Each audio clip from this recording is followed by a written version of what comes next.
Alright, let's see if we can't get this thing started. Starting the stream. Green's all around. Alrighty, it looks like that's working. Alright, excellent. So, normally, this channel is all about Star Trek and a little bit of road tech. Mostly Star Trek. That's sort of our bread and butter. But every so often, we decide we do something a little bit different, and we take a look at Warhammer 40k. I am an Imperial Guard player, so I care very much about the Imperial Guard and what Games Workshop has been doing to us over the past, well, since 8th edition came out. My bona fides, I suppose, I've been playing since 5th edition, which, while I understand, is not an insane amount of time. It's a pretty decent amount of time. So, I've been playing 8th edition pretty regularly. Small hiatus due to a bit of a back injury, but I've been trying to keep my hand in things to pay attention to what's been going on and what's going down. So, I figure I've got a pretty decent idea of what's going on. So, Chapter Approved is one of Games Workshop's big points updates, rule clarifications. It's their big patch for basically everything that's going on in Warhammer 40k world. That, along with the big FAQ, are the two sections where they try and balance the game out, one at the beginning of the year and one at the end of the year. So we have been eagerly awaiting to see what Games Workshop would come up with for their Chapter Approved content, and recently, today, there was a pretty major leak of a whole heck of a lot of point values. So that's what we're going to go through today here. We're going to look through a whole bunch of stuff, mainly just the Imperial Guard, also Death Korps of Krieg, which technically count as Imperial Guard. And we're going to go through all of that sort of stuff. And after I have my little bit of spiel and ramble, I'm going to possibly bring a friend of mine on who normally plays Death Korps of Krieg, and he can sort of let us know how he's feeling about all these changes. And he's already sort of let me know he's not super happy about some. So, with that sort of out of the way, we're going to get things started. So, the first page, 124, updated points values for the Astra Militarum. And we're going to ignore Adeptus Mechanicus, Custodes, we don't care. We're only going to focus on the Astra Militarum. And before we even begin this, if you're wondering, I'm just going to say this right out. There's been a massive rumor about 5-point Imperial Guard infantrymen. That has turned out not to be the case, if we can trust this. I think we can. I'm fairly confident this is not some sort of crazy elaborate ruse, but if this is accurate, Imperial Guardsmen are staying at 4 points, so we don't have to worry about that. So, let's start. First things first, very beginning of the list, we have ourselves Armored Sentinels. Model Unit 1 to 3, it is now 30 points. This is a pretty significant drop. Armored Sentinels and also their friend Scout Sentinels used to be a little bit more expensive. The Scout Sentinels were 35 points. Armored Sentinels, I believe, were 45, something around there. I never used them because they were a little bit too expensive and didn't really give you anything. Armored Sentinels, only going to be 30 points at this point, which means they are perfectly viable to bring in any fast attack roll at this point. Since we no longer really need to force back first turn deep strike, Armored Sentinels have just become a fantastic use of your points if you're just looking to fill up the fast attack slot. They're going to be tougher, they're going to be stronger, and now they're going to be pretty gosh darn affordable. Astropaths went down in points. They were 30 points, they're down to 26, which is not bad at all. They've dropped 4 points. I don't know why. 30 points was still pretty reasonable for what we were getting out of it. I mean, it's a pretty nice unit regardless, just because of all the things that it brings to the table. The ability to cast a power, deny the witch, and make an infantry unit fire at something that can't count itself as in cover anymore, which is really nice. I'm not super up to using a whole lot of super heavies. I was never a huge fan of them, but I did make a couple of notes. The Bane Hammer and the Bane Sword are down to 370 points. That's a 20-point drop. They were 390. So it looks like Games Workshop is trying to give you more options for other Bane Blades other than All Shadow Sword all the time. Hi, Johnny. Welcome to the stream. The Chimera is down to 60 points, which almost puts it in a range where I might consider bringing it along. And in fact, with a couple of other changes that they've recently brought about, I'm probably going to bring a few of my Chimeras that I currently have and actually put them in my game bag and bring them to the next few sessions, because at 60 points, well, they're 15 points cheaper than what they were. They're still not as good as they used to be. Let's be clear on that. Previous edition Chimeras were full-on command vehicles that could move through the water as if it was nothing. Granted, almost nobody ever played with water of any sort, but still. The Chimera was a fantastic piece of equipment in previous editions. This edition, it's been incredibly lackluster, and at least they're finally starting to bring it down to a point where you can actually afford the gosh darn thing. I think the cheapest Chimera at this point is now 78 points, because you bring the hull-mounted heavy bolter and the turret-mounted heavy bolter. I think you can do that with the current version of the game. I haven't brought Chimeras because they've been so pretty terrible. So while they still don't have the command vehicle trait, unless you spend for stratagems, you can actually kind of bring these now. And with a couple of other price reductions, the Chimera now has a role once again. Commissars haven't changed since what recently happened to him, where they dropped down to 15 points. 16 points because he's got to give him a bolt pistol. I don't use them because conscripts got nerfed into the ground. Conscripts are still 4 points, and that was one of the nerfs that pretty much destroyed them. So the commissar, he doesn't force you to stay on the line after a single summary execution. Although multi-laser is 5 points now. Oh, Chimeras, I think, are making a comeback. So 73 points. That's going to be cool. For those who don't know, Mitch is going to be the guy who I'm going to be bringing on as soon as we're done with my little rambling spiel. So the commissar, since he doesn't force you to stay at the line anymore, I don't really see a point to him. He gives you a leadership 8 in a bubble of 6 inches around him. But I play mostly catechins. All of our officers give us a leadership of 8 to everyone around them, except for conscripts, which I don't like bringing anyway, because a 20 to 30 man unit is just going to get shattered really, really quickly. But commissars are good space fillers. They fill up now thanks to the rule of 3. So 15 points, 16 because you got to bring the bolt pistol. They haven't changed. And I think I've gone on a spiel about how not super psyched about commissars right now anyway.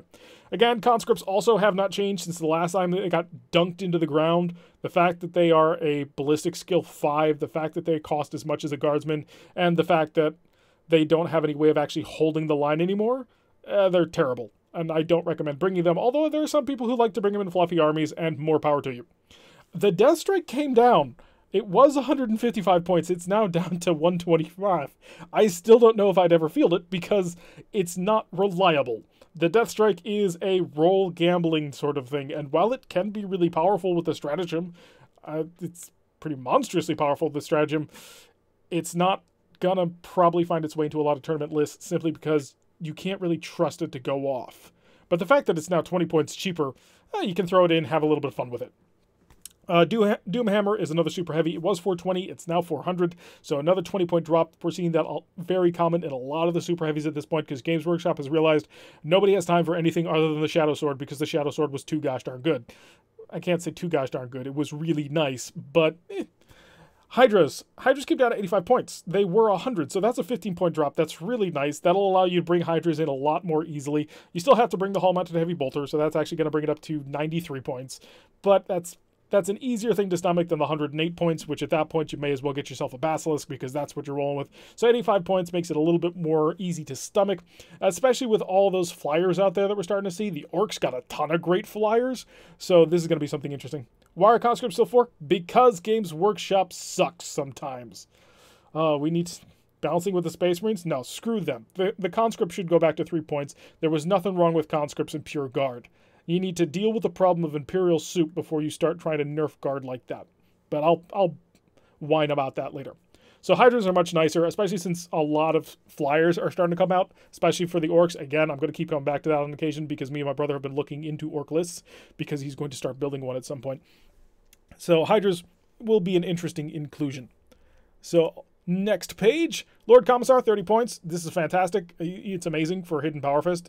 I like this Lord Commissar right here for what he is. Even without the summary execution, Lord Commissars are really good.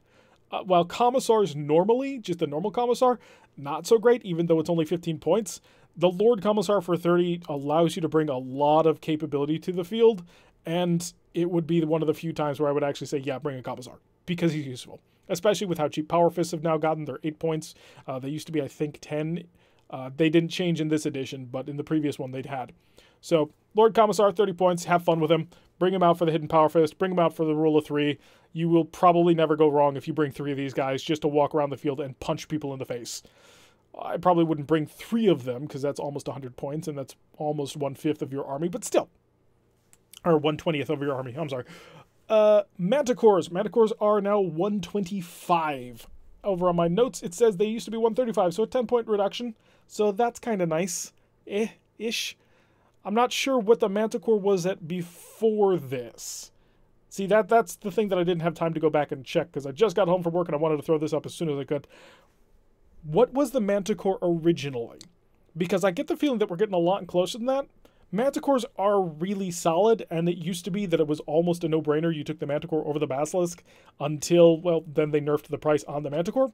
So 125 plus the 8-point heavy bolter, yeah, you're at 133. That's pretty reasonable. You're still paying, I think it's 30 or 20-something points more than a Basilisk, but you're strength 10. So strength 10, AP -2, and a pretty decent amount of damage on top of that. So Manticore is a pretty nice piece of kit. I think the 10-point drop really helps it out, makes it a lot more useful, something that you can just bring along and have a little bit of fun with. Officer of the Fleet is now 20 points, down from 25. Full disclosure, I love my planes. I fly flyers like it ain't nobody's business. Medicore was 135? No, Mitch, but what was it prior to the original chapter approved? What is it in the original Guard Codex? I'd have to dig my thing out a little bit in order to do it. But, yeah, Officer of the Fleet has dropped 5 points from 125 to 120. Now, I'm a flyer player. I love my planes. I brought 2 Lightning Strike fighters to Adepticon, which at the time had been just after the chapter approved absolute murdering nerfs to the Lightning Strike fighter and the Thunderbolt. We'll go into that later, maybe. So that's how much I absolutely adore planes. I don't bring officers of the fleet normally because they suck. The simple fact of the matter is the fact that they only give you the reroll once within 18 inches, you're never within range to help out a flyer until it's practically too late and then you're going to die.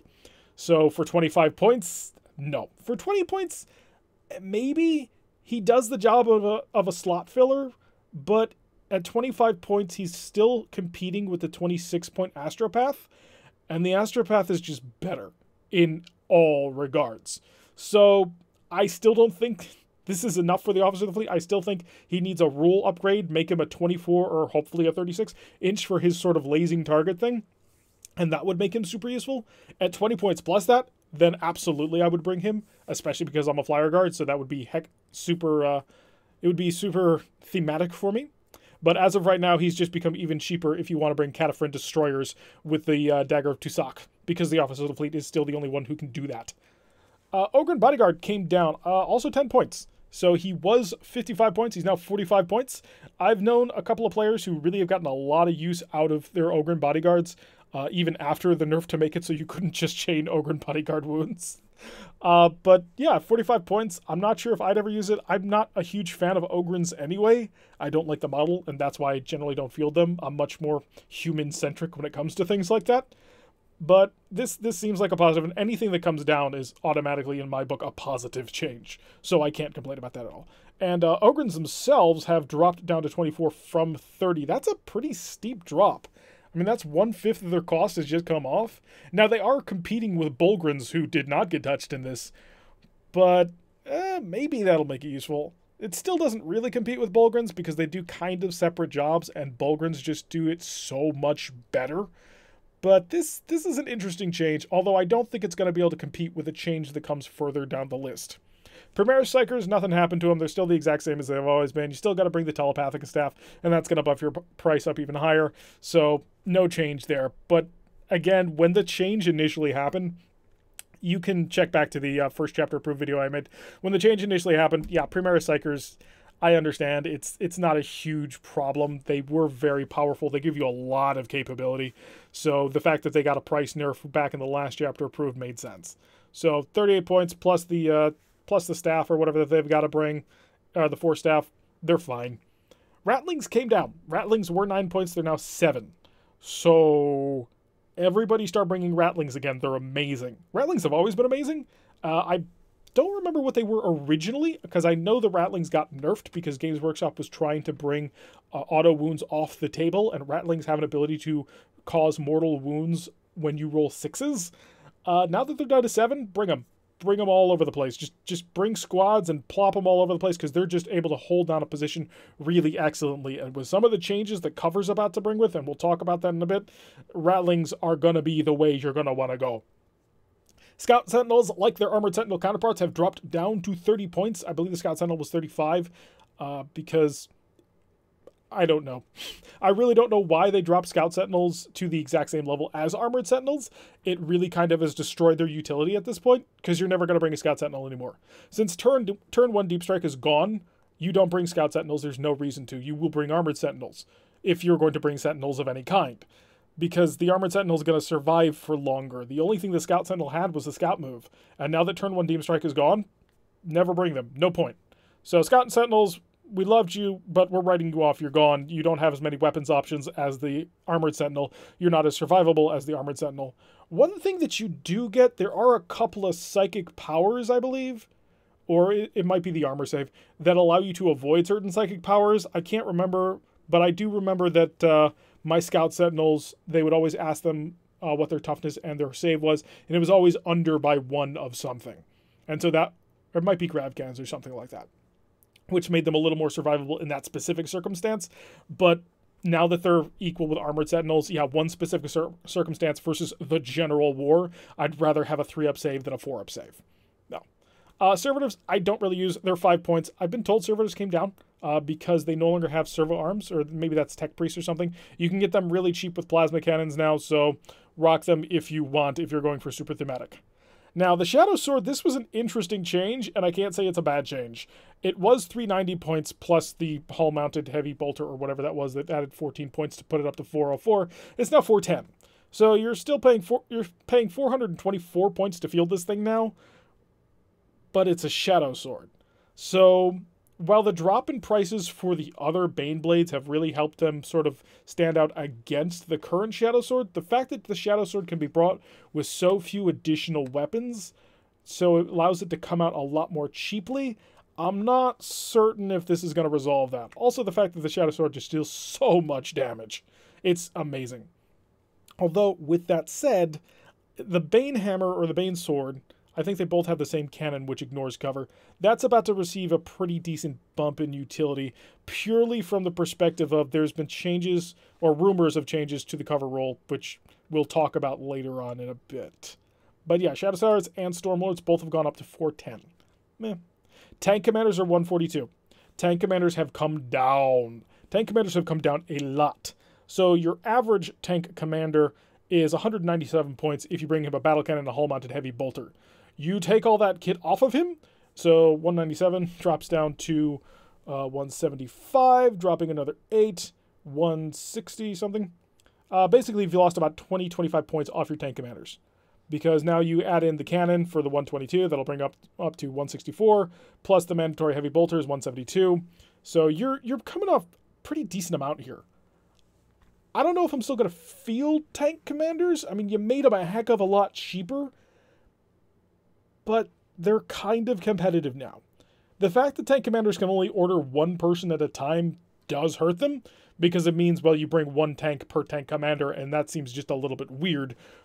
But now they kind of have a place. They're going to be your super heavy killers, and with the new detachment rules, which gave you basically a relic battle cannon, which automatically damages on 3, that's not a terrible option. So maybe you start bringing one tank commander, just to spice things up. And with all the points drops we're getting everywhere else, you may actually be able to field another tank commander without actually going over anything, although I probably would want more infantry squads, if I'm completely honest.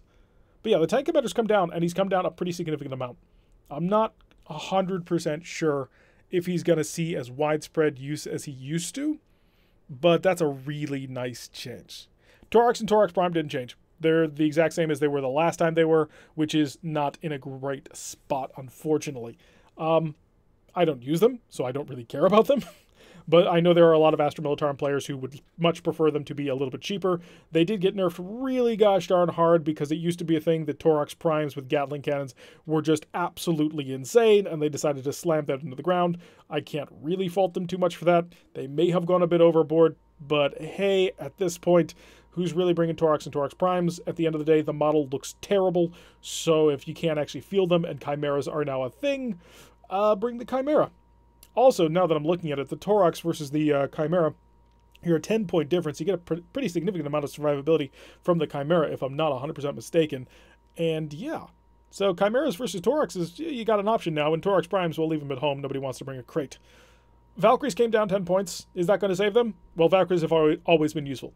The fact that Valkyries can fly over somebody and just dump people off the back, let them move and get into point-blank range or something, Valkyries are going to be great. The fact that they came down 10 points just means they're going to be even better, and I've got to knock together one of my Valkyrie kits so I can start bringing them. So definitely good change here. I don't think it was needed, if I'm 100% honest.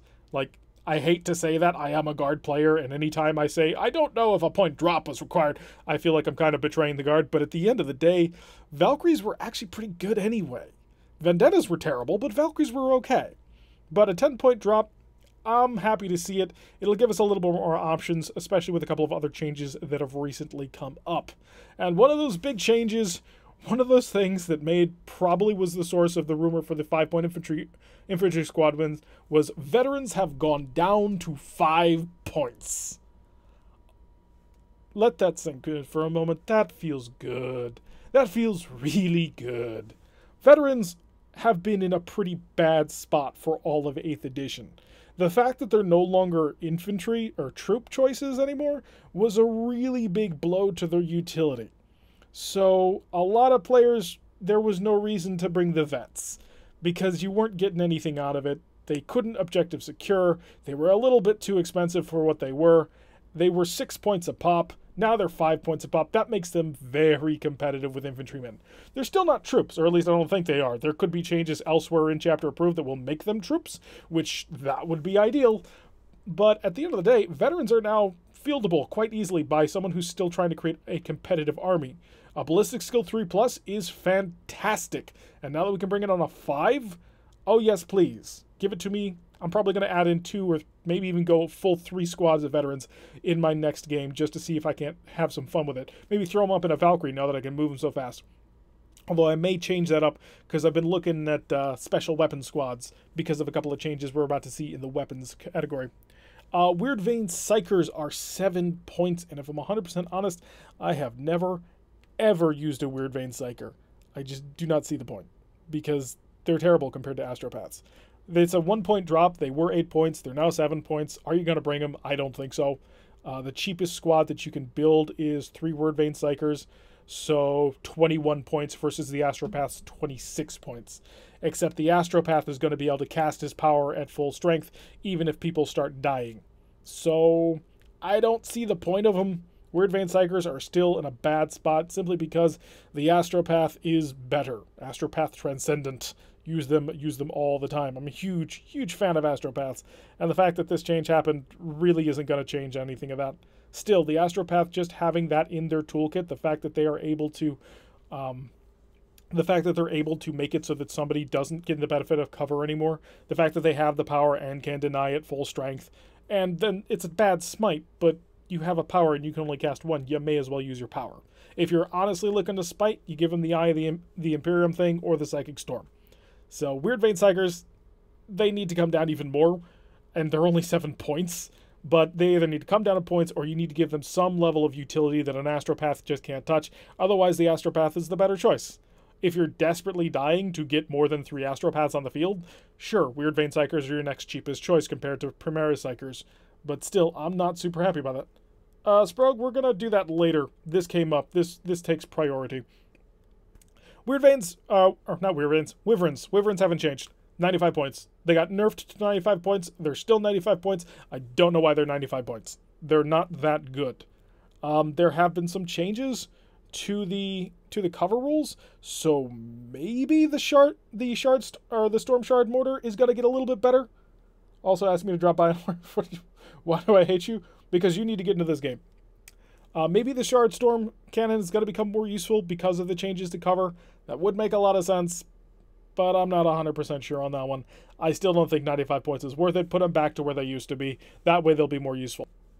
Collar Sergeant Cal came down 5 points, or 10 points. If you're a Acadian player, you're going to have some fun with that one, because Color Sergeant Cal allows you to get some pretty interesting effects out pretty gosh darn quickly. For everybody else, not so much. But hey, 10 points is off is always nice. I have Harker in my army, like most Catachin players, so this does not affect me. Because I'm a Catachin player, I generally don't bring Cadians, and I tend to look down on Cadians, because screw the Cadians. Nobody likes you. No, actually, everybody absolutely adores the Cadians. And I don't quite know why. Yarrick. Yarrick got a massive point drop. He was 130 points, and now he's 100. I don't even know why that occurred.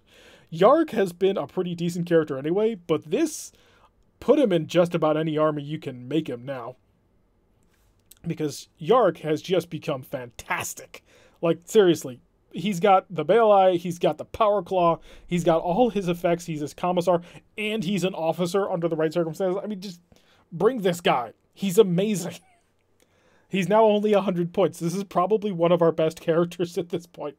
Yarrick may replace Venner as your go-to commander? Yeah, I wouldn't know about that. Venner is still really cool. You can get up to like 14 leadership with Venner. That's pretty amazing. But no, Yarrick for non-Forge World Guard, Yarrick's amazing. I think he's just easily gotten himself into any army that you want. Because at 100 points, yeah, he wraps up so many good abilities along with his strengths If you bring him, everybody's going to try and kill him. And because he's only 100 points, you can use that to your advantage. So definitely start bringing Yark back in your lists. If you're not using him, give him a shot. If you've used him before and you found that he was a bit lackluster, give him another chance because, oh boy, he's got some really cool options now. So this actually follows the trend. A lot of our named characters dropped a lot. So Creed was 70 points. He's dropped 15 down to 55, which is kind of funny because you'd think the Castellan Creed would be, or the Lord Castellan Creed would be like considered a more powerful character than Yark. Yeah, not in the game. Absolutely not. 55 points for what he does. I think this has to be an auto-include for pretty much any Cadian at this point. Yeah, you're spending 25 points more. But he has an extra order, and he's just better than a regular officer. So, honestly, bring Creed. If you're Cadian, bring Creed. There's no reason not to at this point. He's cheap enough where he's just an easy sidestep over, and with the drops and the other things that we've gotten on this list, you're going to be able to find those points and easily chuck them into a Creed. Bring him, absolutely. They didn't touch Pask, which makes sense, but Creed now makes a whole heck of a lot of sense for actually bringing him along. Alrighty, who do we got next? We got Nark Dedog, or Dedog, I'm not quite sure how you'd say that. Nork used to be, I think it was like 100 points, wasn't he? Let me check here. Oh, no, he's 80 points. And he's now 60, so he's dropped down 20 points. He's basically a hero Ogren bodyguard, which makes him great. He is also Cadian only, if I'm not mistaken. Doing a quick check here. Units, categories, Imperial, Ogren, character elites. Maybe not. Huh. I'll have to do a little bit more digging on that one. I'm only looking at Battlescribe on this one just to check it out. But yeah, he's dropped pretty considerably. He's a super Ogren bodyguard. So if you've got 15 points to spend, throw it into Nork, because that way you'll get an even more powerful Ogren bodyguard. If not, well, who cares? But it's a nice little thing. The fact that so many of our characters has come down really is nice. I'm not quite sure why they did it, but it makes it's really helpful. And Sly Marbo rounds out the last of our HQ units. He's dropped down to 55 points. He was 65 points. I did a whole long video on Sly Marbo, and I basically said he was crap because nothing that he does sticks to anything because he doesn't have any armor penetration. At 55 points, I may have to revisit that. I'm not quite sure what I said in my video back then. I think I did say somewhere around 45 to 50 points was going to be useful to him. At 55 points, bringing along a Catachin who can basically pop up anywhere and start throwing around a couple of mortal wounds, I think we've got something interesting to work with here. So Sly Marbo may have actually dropped himself into actually being affordable to anybody who actually wants to bring him. And so my suggestion, of course, is as normal, bring him. Because why not at this point? Alrighty, down into Astra Militarum War Gear. And the Augur Array is 5 points. Nobody cares. It's a single reroll for a vehicle, and it's once. Nobody's ever going to care about our Augur Array. Autocannons, on the other hand, show up quite a bit. They've dropped another 2 points. So they started out at 15, and they're down to 10. So maybe they'll keep on marching down. But at 10 points, they're really good. Cadian's players especially could have a lot of fun with autocannons just because of the way they shoot twice and Cadian players get to reroll once. So autocannons looking to be really fantastic, honestly. I'm having a lot of fun with them just from thinking about what sort of strategies I could try and bust out with them.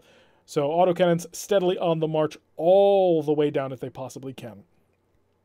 The Chem Cannon is 7 points. Now, the Chem Cannon goes on the Banewolf, and it was 15 points? No, that can't be right. Is there a turret-mounted Chem Cannon in here? I wouldn't be against this, but I can't think what else uses a Chem Cannon other than the Banewolf. Because according to my list here, the Banewolf has the turret-mounted Chem Cannon at 15 points.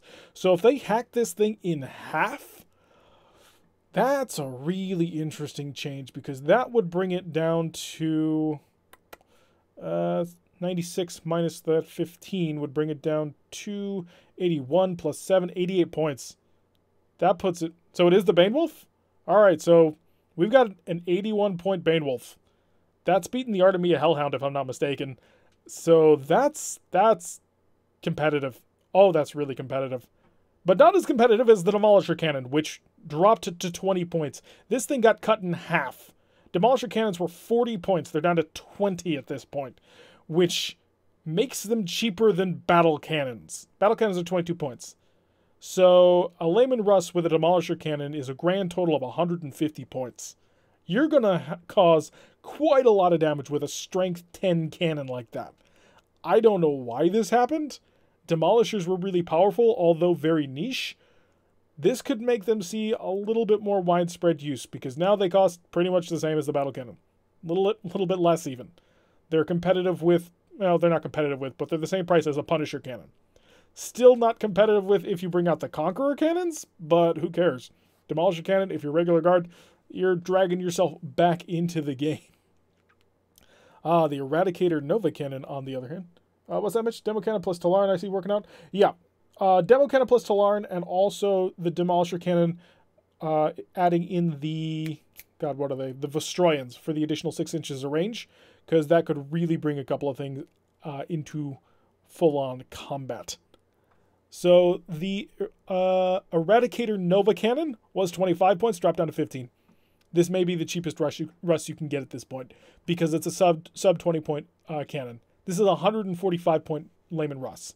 And if I'm not mistaken, the Eradicator is almost the same strength. Oh no, it's a strength 6 cannon. Yeah, I don't really see the point then. It ignores cover, which gives you some pretty interesting things. So whether or not this changes to ignore the cover effects that we're going to be talking about later, we still need to wait for the actual chapter approved to come out. The Eradicator Nova Cannon specifically says that it ignores any save gained by attacking units in cover. Well, no. So the exact wording is units attacked by this weapon do not gain any bonus to their saving throw from being in cover. So the change in cover, that may not actually affect it unless there's wording elsewhere in chapter approved that explicitly says that change in cover is attached to the buff in saving throw. So we're going to have to see about that one. So I'm not convinced that it's a good enough change. But a strength 6 cannon is also not a particularly good cannon. Even 4 or 5 points of saving versus, say, a Demolisher cannon or the 7 points you save from a battle cannon, which just has so much more utility. I really don't know if that sort of cover save is going to help with it just about yet. The Executioner Plasma Cannon has dropped down to 15 from 20. So the Executioner Plasma Cannon has just become viable. Absolutely 100% viable at this point. So one of the big problems between the Executioner and the Battle Cannon was that the Battle Cannon could do more. It fired more often, if I'm not mistaken. Let me just double check here. Executioner Battle Cannon, or Plasma Cannon, is heavy D6. Oh no, so they fire the same. Oh, it was the damage potential out of the cannon.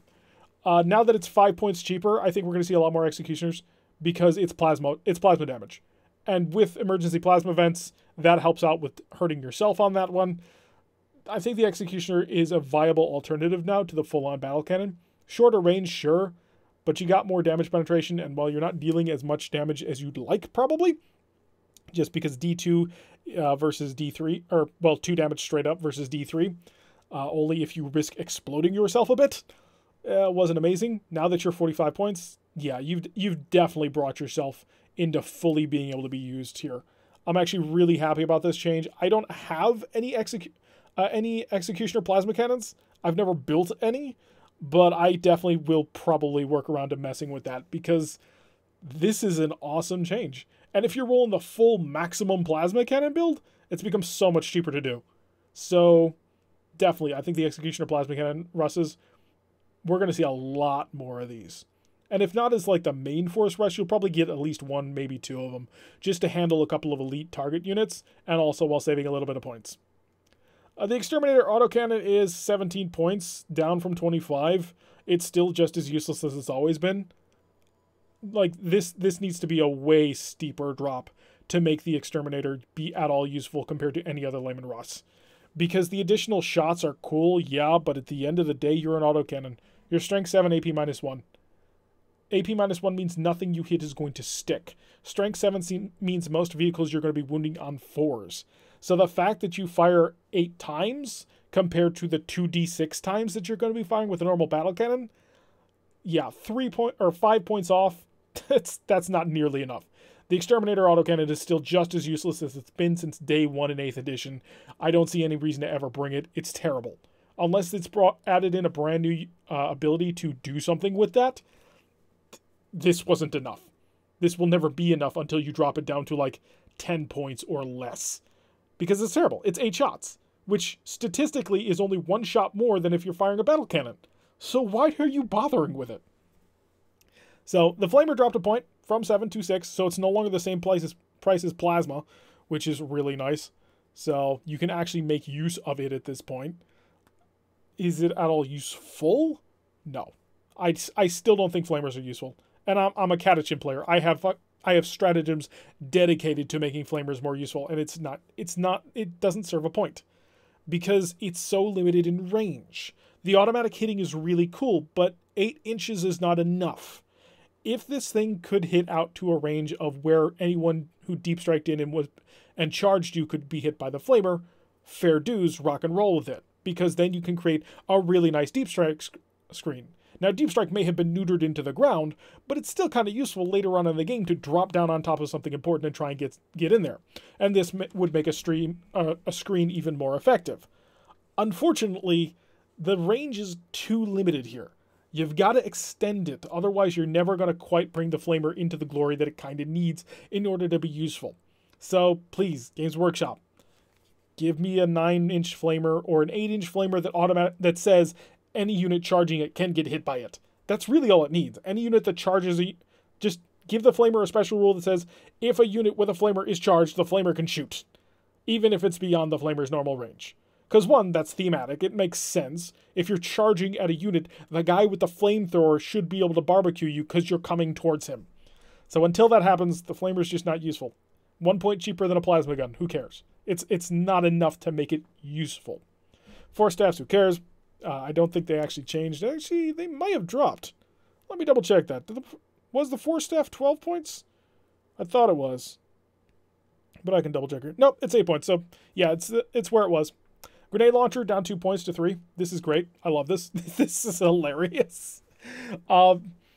There's no reason not to bring it at this point. I mean, a normal infantry squad is 41 points. The sergeant has a heavy bolter, and that's it. And you keep the squad naked. But given the points drops we've got elsewhere, you might be able to scrounge up the 3 points to give yourself that extra grenade launcher. The ability to lob a crack grenade at somebody is actually pretty useful.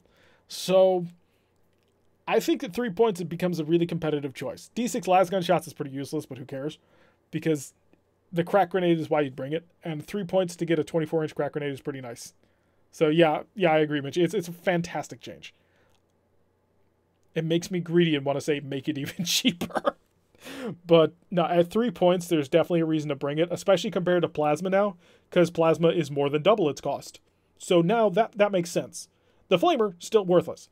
But the grenade launcher change absolutely gives you a reason why you may want to bring it.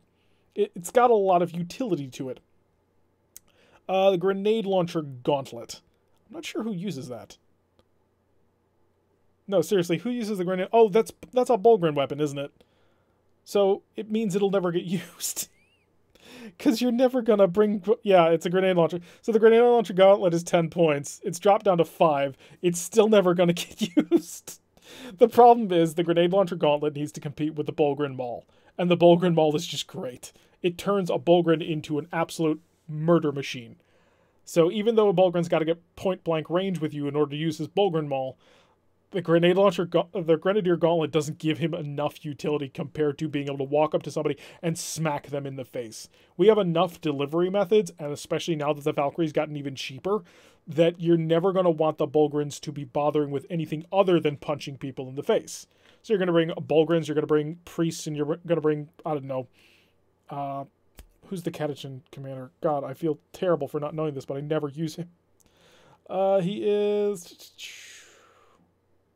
Strachan. I feel like an idiot.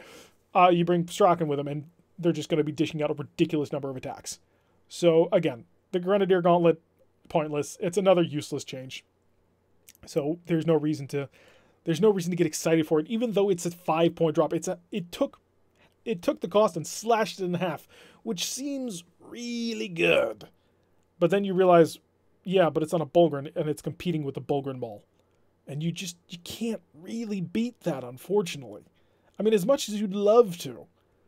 It's a cool weapon, but it's not going to get you anywhere. It's not going to get you what you need to do. All right, what do we got next? We got Heavy Flamers. The Heavy Flamer is now 14 points. What does that put it at, then, compared to the original Heavy Flamer? Mitch, you should know this one. You're a big fan of lighting people on fire. What has the... Oh, Heavy Flamer, Heavy Weapons team with Heavy Flamer is 23 points. So that's 2 veterans, which are 714. The original was 17? That's what I thought. Okay, so drop 3 points.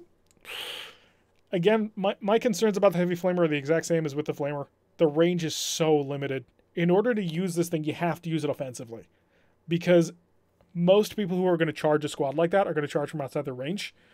And the fact that they can be targeted in shooting and it's attached to a unit that has 6 wounds on the command squad. Can veterans bring it? I think veterans can. So on the outside, 10 wounds because of a veteran squad. I don't think the Heavy Flamer is worth it. You're struggling against a couple of things. The autocannon's 10 points for a heavy weapon. And for a special weapon, you're still struggling against the plasma gun, which is 11 points on a ballistic skill 3 model. So D6 shots to deal a pretty significant amount of burn sounds good, but your range is so short and you're competing with a couple of other really cheap weapons. The auto hits are really nice. I really do like the auto hits. But on infantry, I don't seem like it's going to be all that super useful. Tempted to do a Taurus Flamers? Rush 15 inches has a 5++, and then Grenadiers in that Centaur. We'll get to Death Corps. Yeah, we'll get to Death Corps. Death Corps did not quite apply the same limitations that normal Guardsmen do. And for normal Guardsmen, I don't think the Heavy Flamer is worth enough.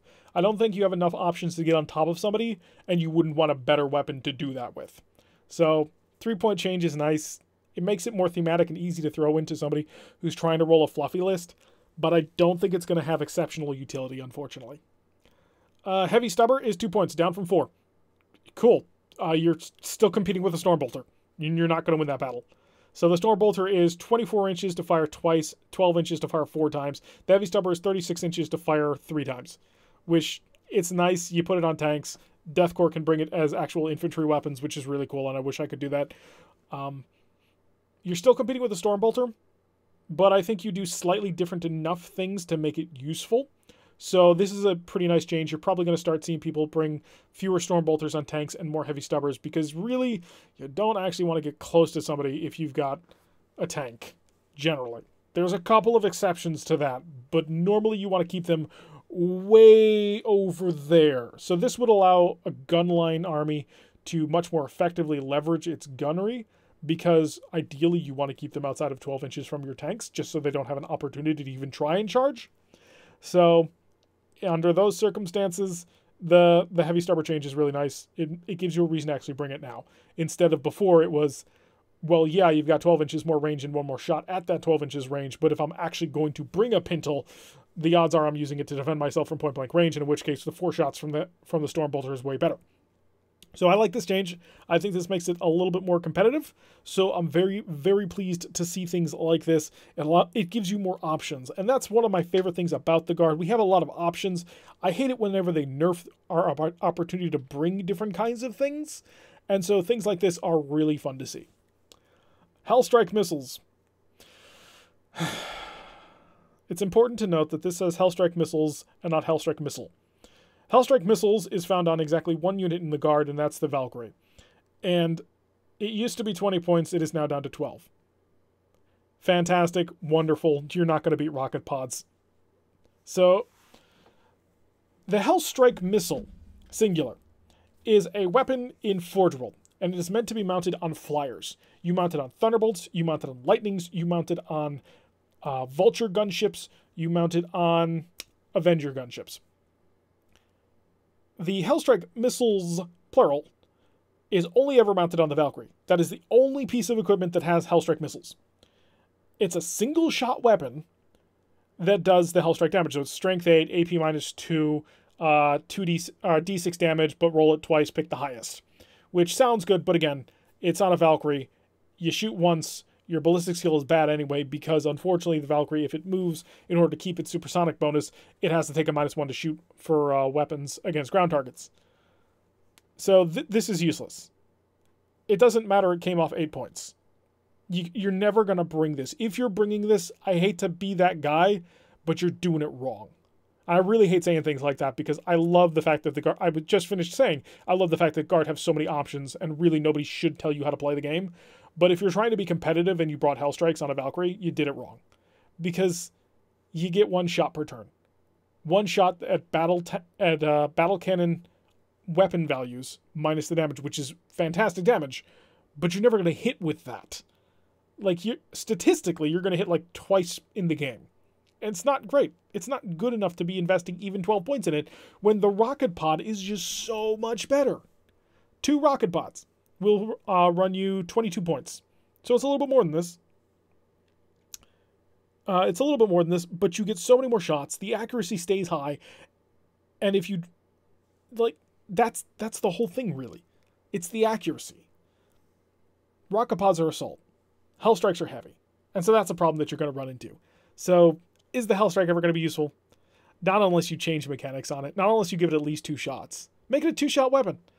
Allow it to take 2 Hellstrike missiles, and you're going to be fine. You're going to be absolutely laughing for days. But as it is now, don't bother. No point. Go away. Sons of Sex says, speaking of Death Korps of Krieg, heavy weapons can take 3 heavy flamers now for a total of 57 points. Drop 2 of those out of an aircraft and then watch the world burn. Yes, that is Death Korps of Krieg, like I said, does not quite have the same limitations as the rest of the Guard. But yes, Death Korps of Krieg will have some very interesting things, and when we get there, we'll talk about it. Alright, so Hotshot Lasgun, 0 points. Hotshot Las Pistol, 0 points. Hallelujah. Oh my god, hallelujah. Your Scions just got so much cheaper. Every single Scion has just become cheaper. It's amazing. You can now bring your... for the first time ever, you can now, in 8th edition, you can now bring your Scion Voxcaster without having to pay additional points. So this is a fantastic change. I'm super thrilled about this one. Because Militarum Tempestus Scions had to bring Hotshot Lasguns, and that just made them even more expensive. Now Hotshots cost nothing. So congratulations and enjoy. We're gonna have a lot of fun with that. The Hotshot Volley Gun is 7 points, which, if I'm not mistaken, is not a change. Yeah, Hotshot Volley Gun is 7 points. It was 7 points from the last time. So, no real change there. It's kind of sad. I like Hotshot Volley Guns. I wish I could get like something like that for Guard. Just because I like the idea of having some sort of like specialist suppressive fire weapon for Guard infantry. Something like a saw. Unfortunately, I don't see that happening. Like, ever. We're going to have to see if the Death Korps... Mitch, we're going to have to see if the Death Korps actually benefit from that change. Because remember, these changes specifically will only affect the Guard Codex. So it won't actually have an influence on the Death Korps Codex because that's a separate thing. Alright, so Medipack. Medipack has dropped down to 5 points. It was 10. Is there a reason to bring it? Maybe. I mean, if you're bringing a command squad, now you toss on a 5-point Medipack. Sure, why not? I mean, that makes it easier to bring. So what else are you bringing the command squad for? You're bringing it for the banner. And that's really about it. I mean, you probably don't have any other reason to bring any sort of... yeah, you really don't have a reason to bring anything other than the banner on a command squad because the command squad's just going to get killed. Like, that's the problem. Unless you're doing the drop squad. In which case, if you're doing the suicide drop squad, don't bring the Medipack. There's no reason. These guys are going to die that turn anyway, so don't bother with it. But if you're bringing it as, like, fluffy command squads where they're meant to support infantry, yeah, this makes it a lot easier to just bring it along. Whether or not it's going to be super useful, I don't really know. I'm going to have to try that, actually. I'll have to bring a couple of command squads just to bring the Medipack, see if that actually improves things, makes it more difficult. One of the problems that someone pointed out is that Medipacks don't bring back to life heavy weapons teams. Because heavy weapons teams are 2 wounds. And the Medipack has something in this description that says that if the model has a single wound and that would kill it, then it gets to be brought back to life. But heavy weapons teams are not covered by that. So a little bit of a drawback to the Medipack. So 5 points, maybe. I'll have to give it a shot just to see what it does. Just to see if I can ruin anybody's day with that. This is a change I really, really like. The one problem I have with it is I don't think that it's enough. Meltaguns, models with a ballistic skill of 4 up, 10 points. That feels good. That really does feel good. Because it was 12 points, it's now 10 points. It's so much closer to being useful. It's still not useful, unfortunately. I can't say that. That's not entirely true. Melta guns are a useful weapon system as long as you use them in a specific set of ways. If one brings back one veteran guardsman, it makes its points. Yeah, that helps. That definitely helps Fox, especially now that veterans are 5 points. So, yeah, like I said, I'm gonna have to give that a shot just to see what it does, because I normally don't bring medipacks. I normally don't even bring command squads, which I suppose is a little bit weird for catechins. But I've just noticed that they die too easily. But it'll be interesting. But anyway, back to Melta guns. Melta guns are my favorite special weapon in this game. There is no other special weapon in this game that I love more than Melta guns. And unfortunately, this edition, they have not been good. They just have not been competitive. So right now, Melta guns are 12. They're going to be dropping down to 10, which is fantastic. This brings them 3 points away from plasma. Now, the problem is that a Melta gun is always competing with plasma.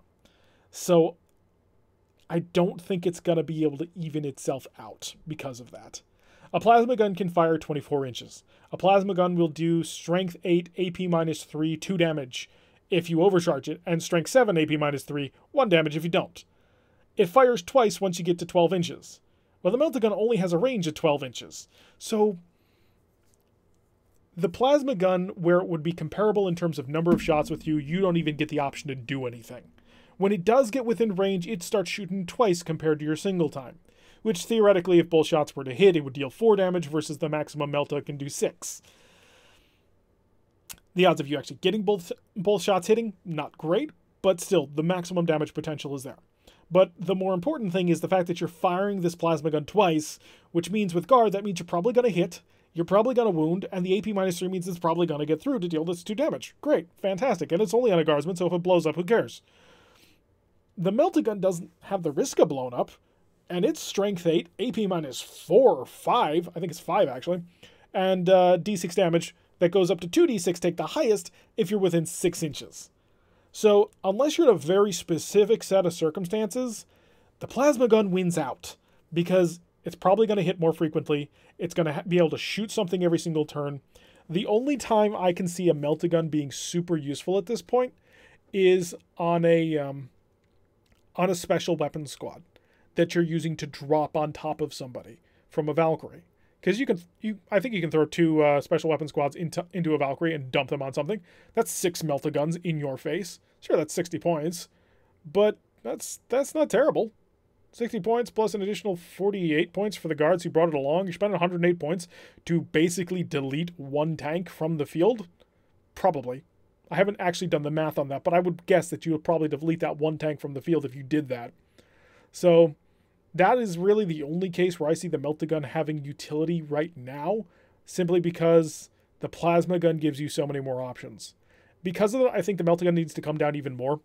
I really think it does need to drop further before it'll really start being useful in like just scattered throughout every single infantry squad, like I used to love doing. But until that happens, the 10-point Melta gun is a nice step in the right direction. And I will probably give special weapon squads dropping out of Valkyries a shot just to see what it'll do. But it's still not quite competitive against the plasma gun for just dissemination to the whole army, unfortunately. That 24-inch versus 12-inch range really is big. Yeah, armies move close to each other really quick in this game now, but I'd rather have the multiple shots once I started getting in close, because I'm probably shooting at a screen with it, or an elite infantry squad. I probably only need the 1 hit to kill. So, Melta guns for other models, anybody who's got a ballistic skill of 3 up, or 2 up, or 1 up, 14 points, down from 17, I think it was. So, fantastic change there. Again, the normal guard Melta, probably not so useful, but the command squad Melta, very useful. You're only 3 points more expensive now than a plasma gun for the heavy weapons teams. Or not heavy, but the ballistic skill 3 up people.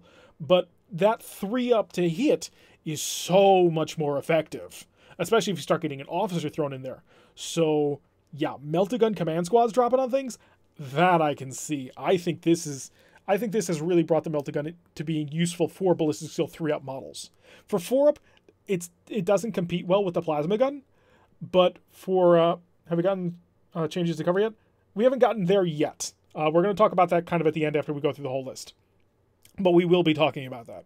So While the normal multi-gun for ballistic skill 4-up models I don't think competes well enough with the plasma gun, partially because you're using a really cheap unit anyway.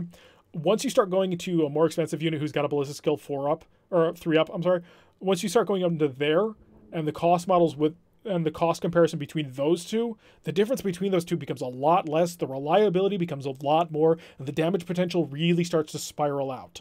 So I think that this part of the change, especially now the veteran squads are down to 5 points, this part of the change I think has been significant, and this is going to change things out quite a lot.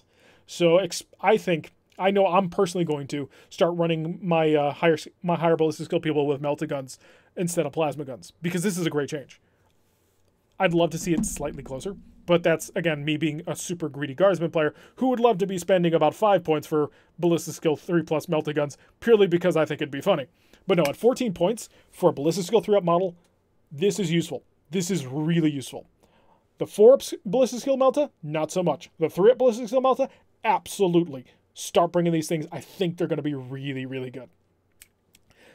Next up, missile launcher. Finally! It's finally down. Games Workshop has finally realized that a missile launcher is nowhere near in the same category as a las cannon, and that the fact that you get D6 bolter shots means nothing. The missile launcher was 20 points, it's now 15. Thank you, finally. Jeez, it took long enough. One, this makes it even better on Elysians now, because I'm fairly certain this change is mimicked on the Elysians as well. So start bringing in those heavy weapons detachments with Elysians just to drop down with a whole bunch of missile launchers. It's going to be much more affordable. I like this change a lot. I don't know if I'll bring it, just because I like my las cannon models so much. Like, because I've got las cannon model, the guys I'm using for las cannons I got from Anvil Industries, and it's the shoulder portable firing las cannon, which just looks amazing. I might proxy them as missile launchers, though, because a 5-point drop off of this. Oh, this is so good. I'm loving it. I think missile launchers may be the new heavy weapon to just start throwing into every heavy weapon squad. Yeah, it's a little less powerful than the las cannon, but for most targets you're going to go up against, yeah, that's probably good enough. The las cannon does have better penetration at the end of the day, but this makes it competitive. This absolutely makes it competitive. It's something that you can now have a choice where the las cannon's a little bit more expensive, but a little bit more powerful, but the missile launcher is a little bit more flexible and is cheaper. So I like this change. I think it's super useful. I think we're going to get a lot out of it, just because it now brings you more ways to play the game on a competitive level, and that's, at the end of the day, the most important thing to me. I want more ways to play the game at a more competitive level. Alrighty, the Multi-Melta, which, if I'm not mistaken, is equipped on the front of basically all of our vehicles if you want it, as opposed to a heavy bolter. The normal Multi-Melta is 20 points. It is now 15. So another 5-point drop. It's twice as expensive, a little less than twice as expensive as a heavy bolter. So the Multi-Melta is really useful now. I can see reasons to bring this everywhere. Oh yeah, I skipped the multi-laser, didn't I? Sorry, I got so excited by the multi-melta. Multi-laser was 10 points, it's now 5. It's still crap. You're never going to use it. You absolutely will never use it. It means that the cheapest Sentinel is now 35 points, but why bother? Because it's heavy 3, strength 6, AP nothing. Strength 6 is really cool, you're going to wound a lot. AP nothing means you're not going to hurt anything. Heavy means you're not going to hit anything. So, don't bother. It's pointless. Maybe if you're running a Tauros and you want to throw on the twin multi-las. I don't know if it has a specific twin multi-las entry for it, but that might be cheaper. But the multi-laser is still crap. It will always be crap. Until it becomes an assault weapon, it will remain crap. Consider dropping to learn armored las sentinels to missile sentinels. Yeah, especially with the drop down in price sec, because now that your sentinels are all 30 points plus weapons, that's a fantastic. You don't have to drop down if you don't want to, because you're going to get the same. You'll get more firepower for less, but you could drop down even more to get even more huge savings, especially now since missile launchers are down to 15 points. So it's a 45-point sentinel. We'll have that's actually a good point. So that an armored sentinel with a missile launcher is 45 points, whereas before a scout sentinel with a multi-laser was 45 points. Sentinels are really nice. You could have some real fun with that one. The Minotaur is a twin multi-las and no points drop. Oh, okay, so in that case. But yeah, multi-lases, still worthless. No reason to bring them.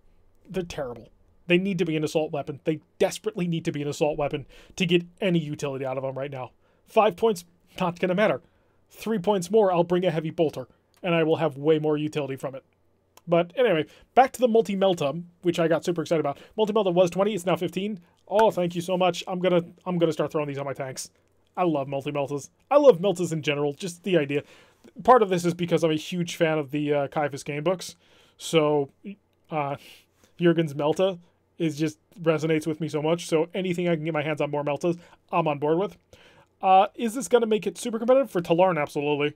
I mean, Talarn would love to bring multi-meltas, bring them all over the place, because they get to shoot them at full ballistic skill. You mount a multi-melta on everything for Talarn, and you're going to have a good time, especially with your outflanking force. I personally, when I was running for a brief period of time, I was running a Talarn detachment to have some fun with it, and my flanking force at the time was a Layman Russ Punisher officer with a multi-melta on the hull and 2 heavy bolter sponsons, or was it multi-melta sponsons?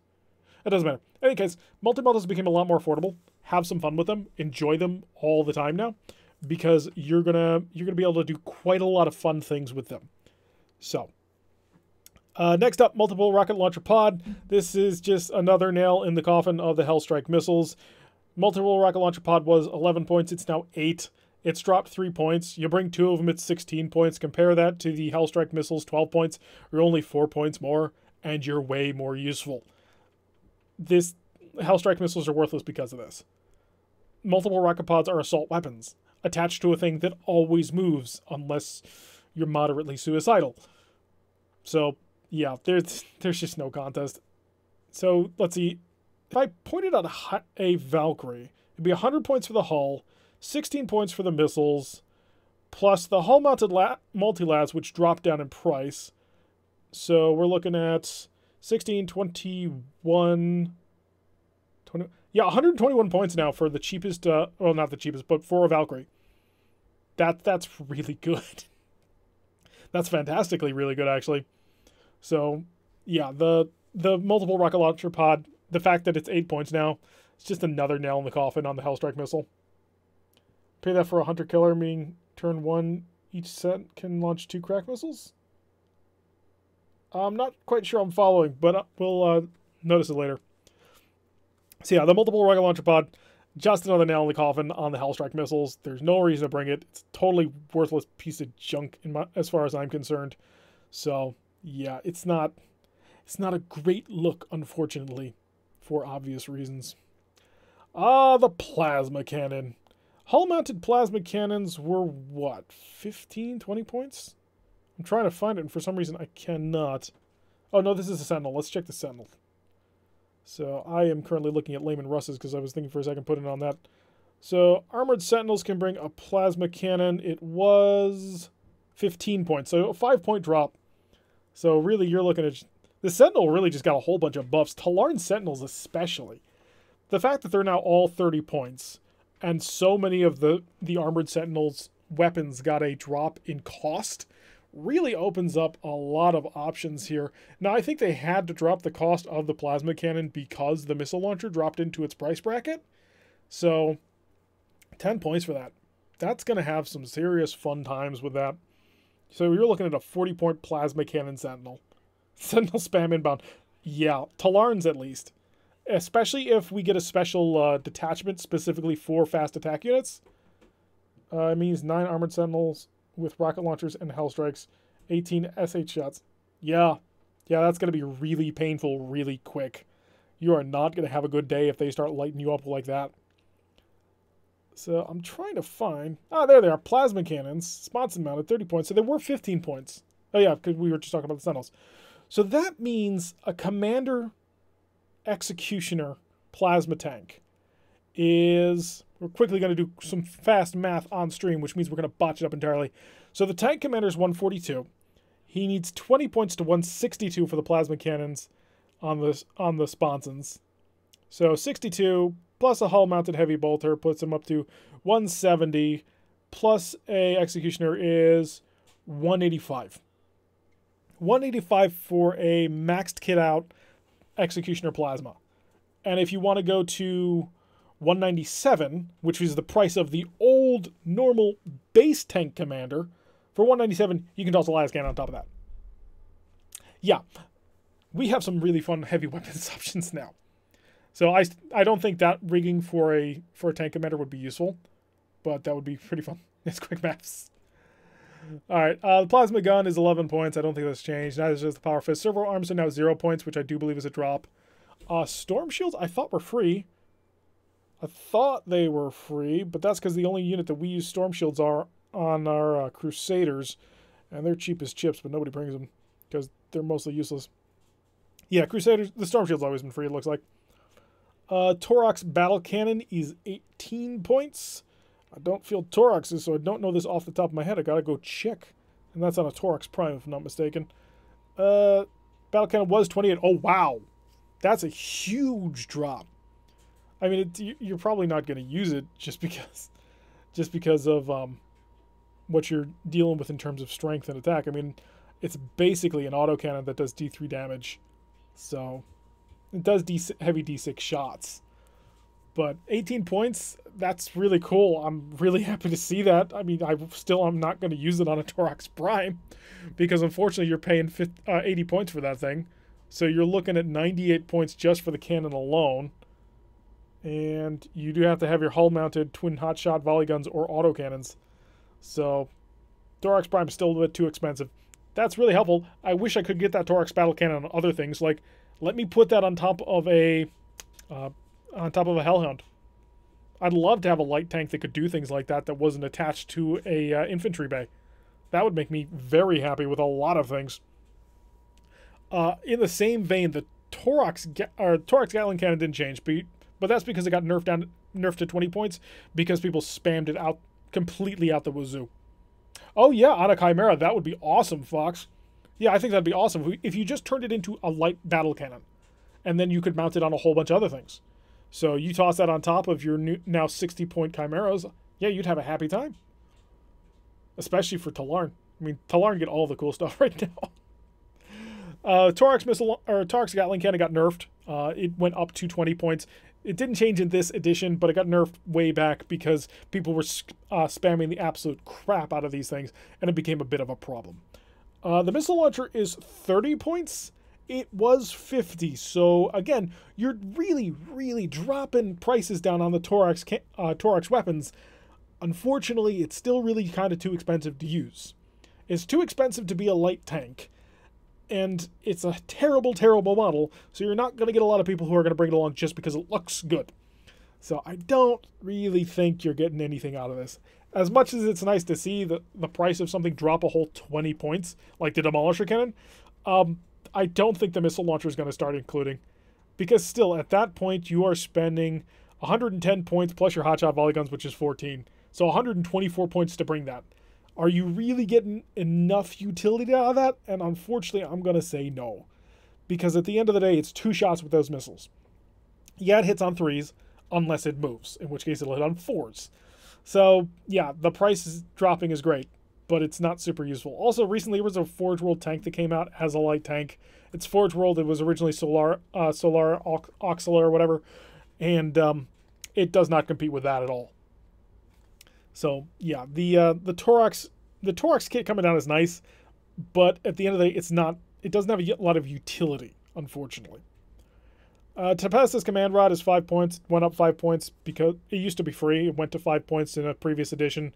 A lot of Tempestus players were not super happy about that because they're like, I got to give up my pistol.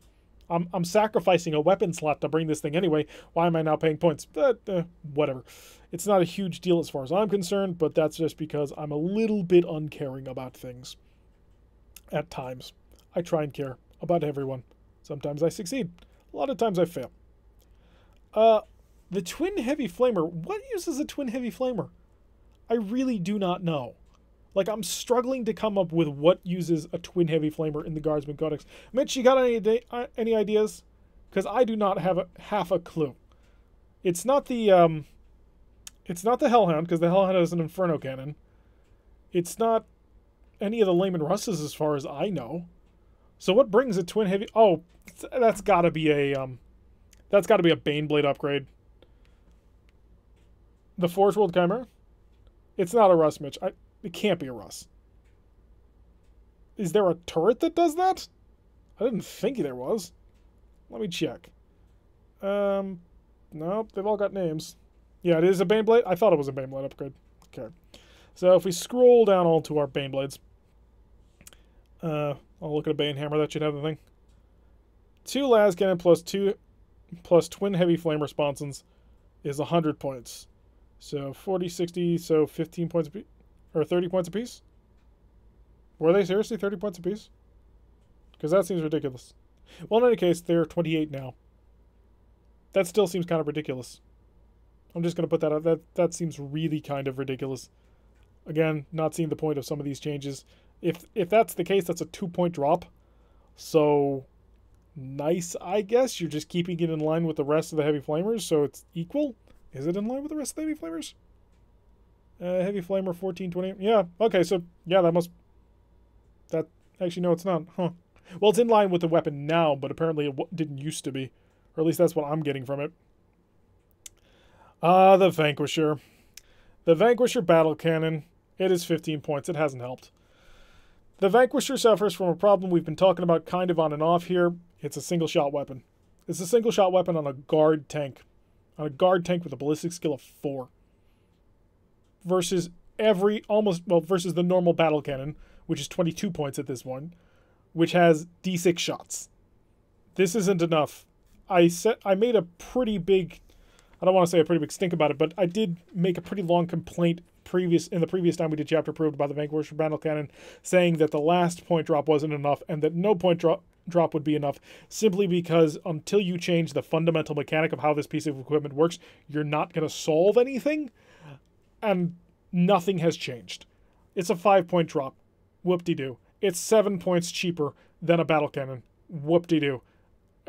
Compare it to an Executioner Plasma Cannon, which shoots multiple times, or an Eradicator Nova Cannon, which shoots multiple times.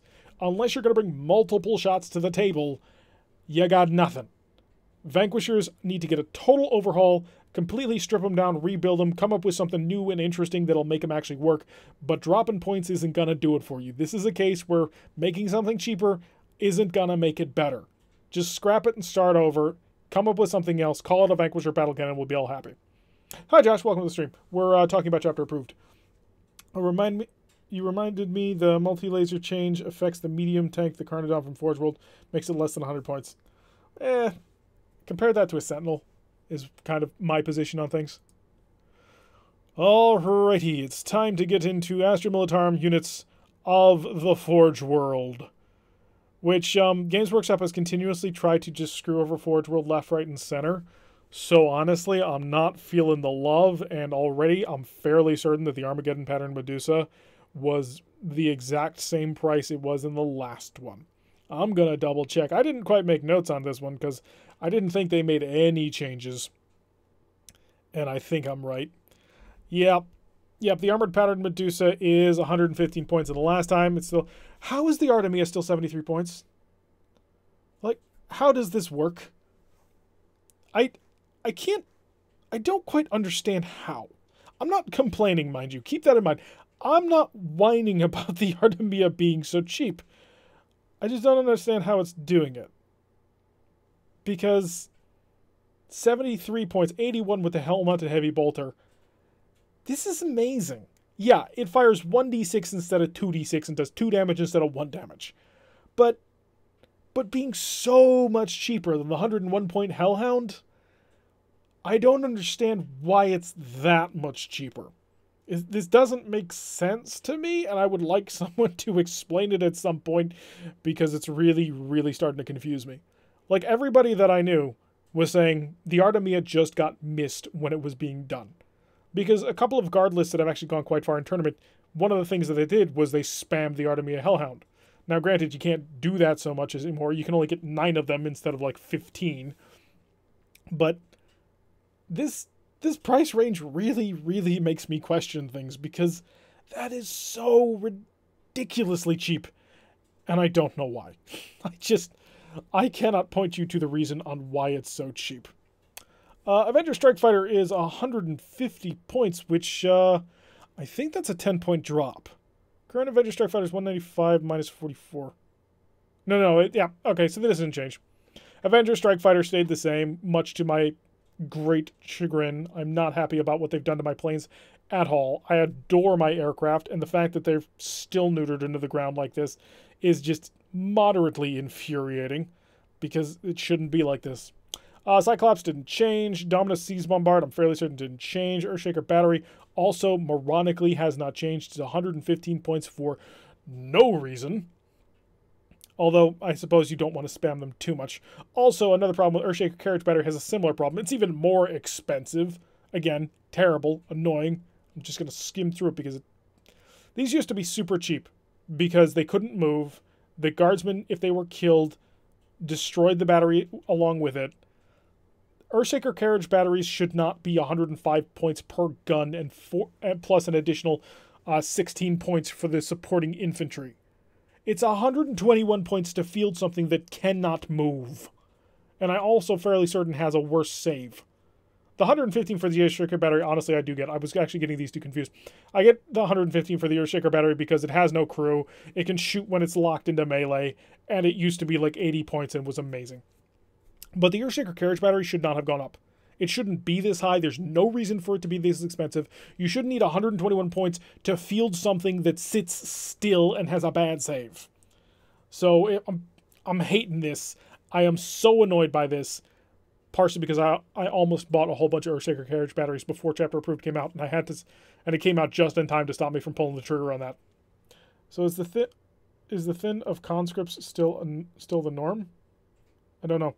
I always tell people to field mobile guns over in place. Yeah, the Basilisk is better in every possible way. It's cheaper. It's got a better save. I'm fairly certain it has more health, and it moves. The Earthshaker Carriage Battery has none of these things. The Earthshaker Carriage Battery can move, but you got to hook a tractor up to it. So that's a whole other unit if you want to drag this thing around. This still annoys me, and I don't think they've changed anything, honestly, for the for any of this. I'm fairly certain all of this is identical to what it was last version. So it looks like Games Workshop just went super lazy on it just to annoy me. Let's see. We got quad mortar cannons are 85 points still. Yeah, that's too much. Thin line in front of the army? No, we don't use conscripts anymore, Josh. We'd use normal infantrymen because they cost the same. Can't fire if it moves either. Yep. It's just a terrible piece of equipment. Really, all of the emplaced weapons are terrible. 85 points plus an additional 12 to... Yeah, none of these changed. They're all just as bad as they were before. The layman earn... Yeah, all of it is no change whatsoever into Forge World. So, layman Rust Conqueror was 25 plus 8 is 30 something, so yeah. Yeah, 33. Yeah, so all of this is the same. There were no changes here. And nobody cares about bastion walls and the like. Did it go down? Let's double check that. It's 75 points. What does my battle scribe tell me for a Hydra battery? Because the Hydra went down. Nope, it's still the same. The Hydra itself has gone down, I think. Let's double check. Yeah, it was on first page. Hydras are 85 points, and they used to be... If I come over here... they used to be 95. So Hydra's dropped, but the Hydra battery didn't. So, unfortunately, no goodies for us. And the Layman Rust Annihilator Conqueror, these are all changes from last time. So let's move into the next one. The quality gets a little bit wonky here, but that's because someone was taking a picture of a book. Layman Rust Stygies Vanquisher is 160 points, which I think is the same. I don't think we got any sort of bonuses out of that. Yep, 160 points plus the hull mounted. The Lightning Strike Fighter. Okay, I'm going to take a moment to go off on a tangent again on this one. This truly angered me last time. Nothing has changed with my anger. The Thunderbolt Heavy Fighter. Models per unit 1, 125 points plus weapons. Lightning Strike Fighter. Models per unit 1, 125 points per model. The Thunderbolt has an additional wound and the ability to repair damage per turn, and can carry more weapons. It objectively is a better hull than the Lightning. Why is the Lightning 125 points? Can we please go back to the Lightning being 95? I'd like to actually field these things in an army that can do work. Now, again, I took 2 Lightnings to Adepticon because at the end of the day, the Thunderbolt came out. It's like almost over 300 points kitted out the way that it needed to be because of other dumb changes down here. So this angers me. This one shows that Games Workshop doesn't give a crap. They don't care about Forge World, which I understand. Forge World is going away. By the way, in case you didn't know that, Forge World will be going away. They haven't announced anything. There's been no rumor sites or anything. But if you just look at what's been happening to Forge World recently, one of the lead designers died, and things are coming off the Forge World site over and over and over. Forge World, in about a year and a half, is going to close its doors. And Games Workshop is going to take the good Forge World stuff that sells well, I'm assuming this part, things like probably the Vulture gunship, which didn't get smacked into the ground with nerfs, and bring them over into Guard Codex with plastic models. That's my prediction in the next year and a half to 2 years. Forge World's gone. Games Workshop's going to cherry pick their favorite models and they're going to bring them over as plastic. Yeah, Pathogen, I am 99% positive on that one. We're looking at a year and a half to 2 years more of Forge World before Games Workshop says, nope, no more. We're shutting it down. It was amazing. It was a lot of fun. But we're going to take certain models. We're going to bring them over to the front line, to the normal game. And then we're just going to get rid of the rest. Because in this day and age, with 3D modeling, with 3D modeling, with 3D printing prototypes, it doesn't make sense to have a small order resin company anymore. Not when you have the infrastructure the Games Workshop has with plastic injection molding. The ability to do things at this point, yeah, Games Workshop is going to be making plastic titans, absolutely. Forge World's going away. So it is so much easier now to make plastic injection molded things. With modern CNC processes, modern 3D modeling, and modern 3D printing for prototyping, there's no reason to have resin anymore. Resin is, unfortunately, the product of a bygone era. And now that the Forge World design team has lost one of its lead designers, it's going away. It's not going to stay here anymore. So I know why they're not putting any effort into keeping Forge World competitive and why they deliberately nerfed them into the ground. But it still angers me to see them do this to what used to be a company that a lot of people really, really liked. And also because Forge World has some of the things that I really like the Lightning Strike Fighter. Now, if they release a Lightning Strike Fighter in plastic and finally give it rules to actually match what it can do, I'm going to be the happiest guy on the block. But right now, they're just putting us through so much anger and irritation because they don't fix their crap. And this annoys the hell out of me. So, with my little spiel done about that, that's pretty much the entire story of everything else here. Everything Forge World is overpriced. There's really no getting away from that. Unfortunately, that's a problem. For the war gear, though, things have changed a little bit. The Artemia Inferno Cannon is now 20 points, which means it's a 93-point model, if I'm not mistaken. Artemia's right now, we're 81, so that's the change. That's the change that fixed it. At least I'm not Forge World Army. Yeah. Mitch, they're going to be making Deathcore. They really are. Like, they'll do something about it, or they'll come up with someone who fits.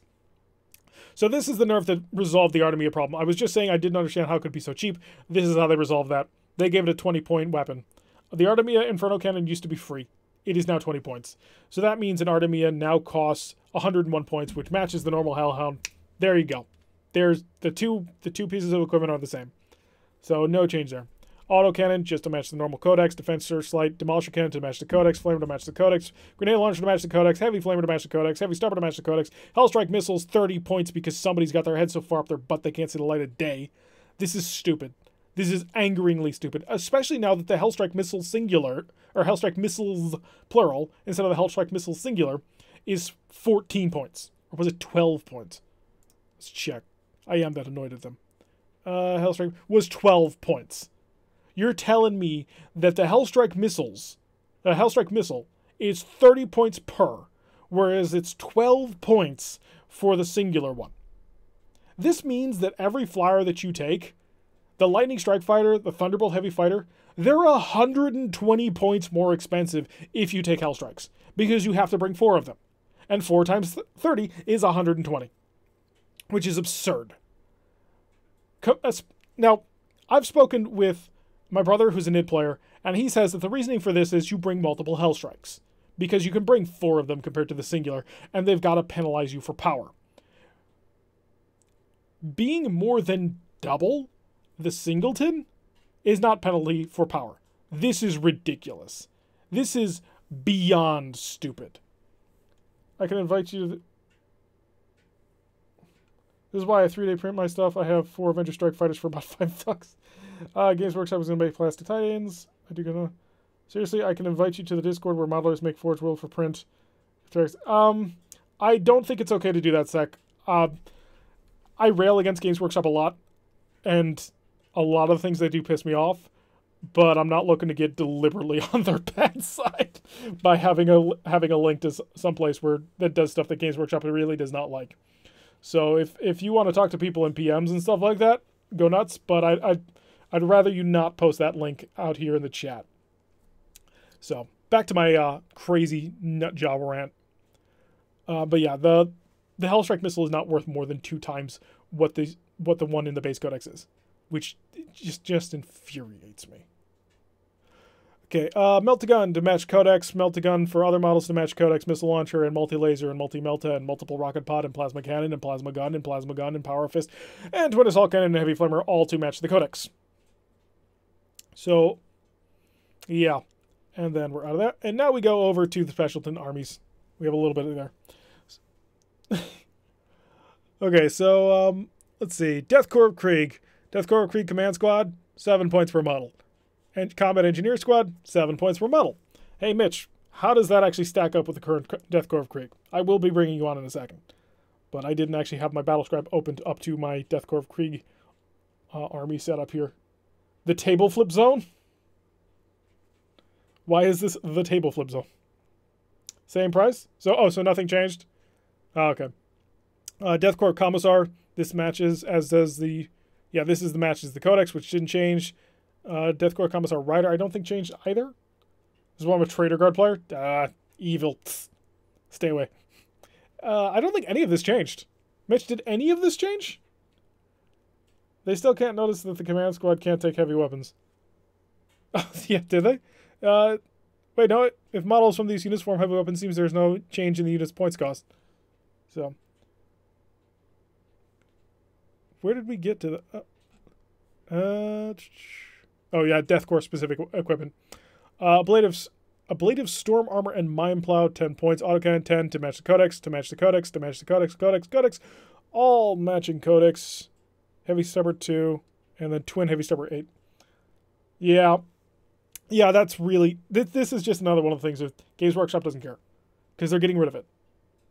And I don't think they're going to bring over the Twin Heavy Stubbers. They're going to have to do something with Death Korps of Krieg, and maybe they're saving it for a Codex, specifically for Codex, because Death Korps is one of their more popular guard armies.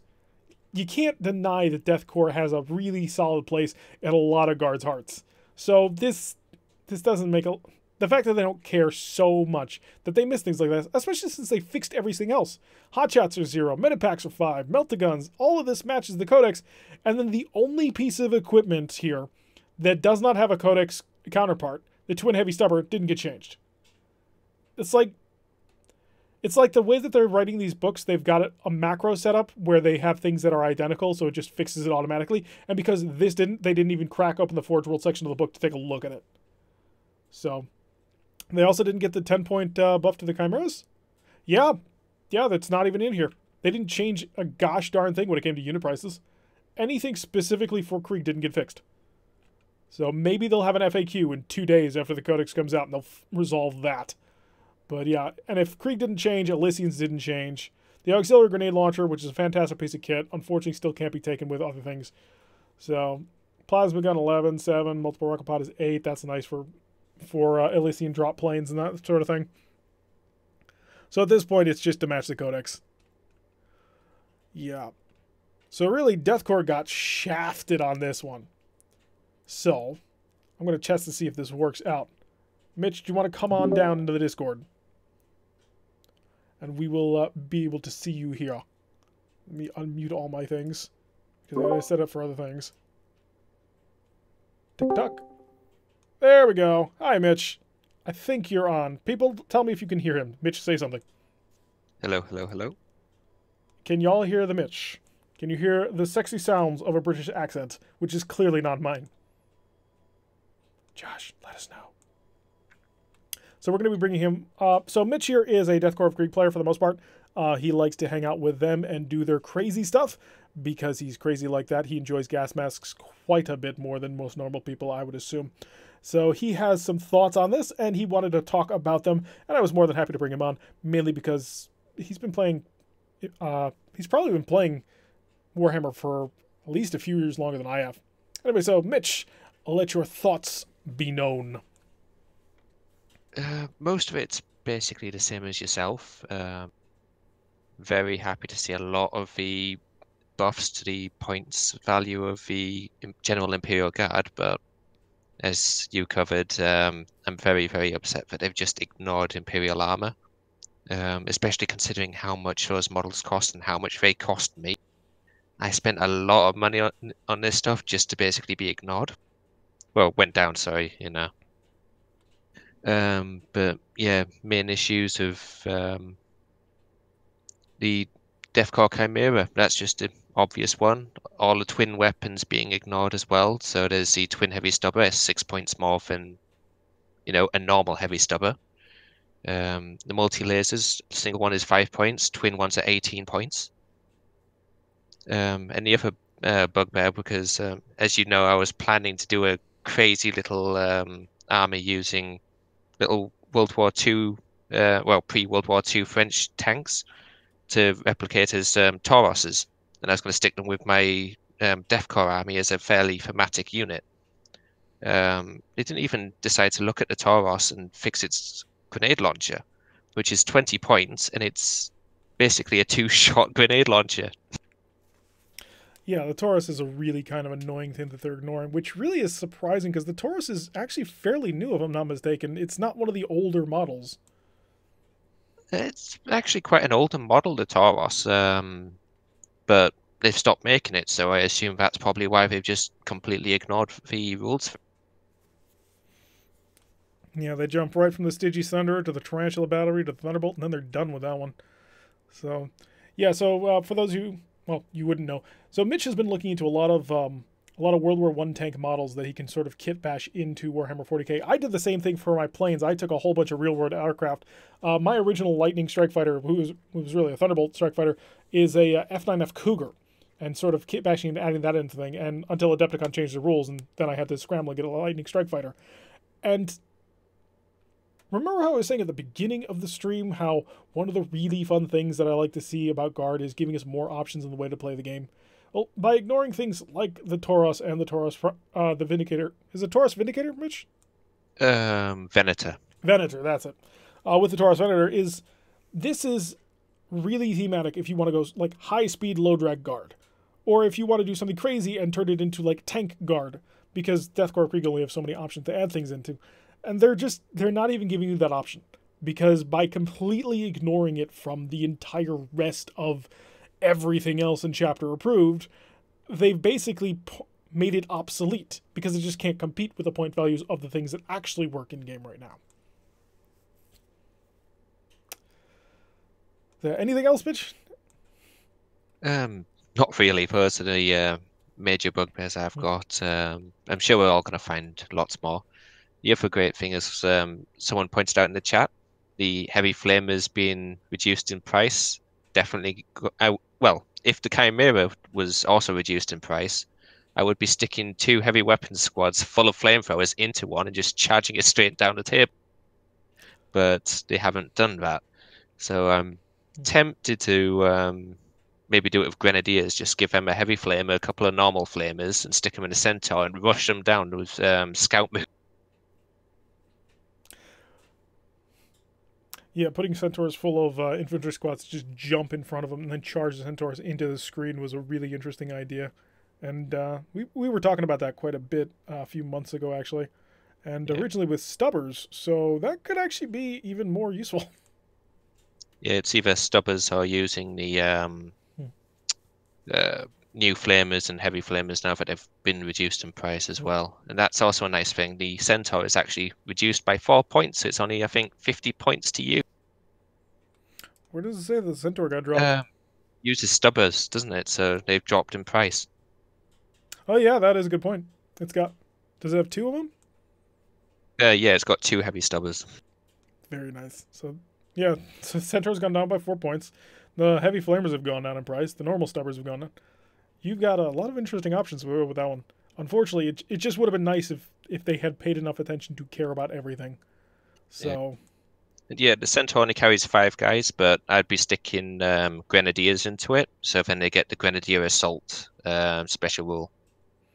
which allows them to move 9 inches at the before the first moving phase.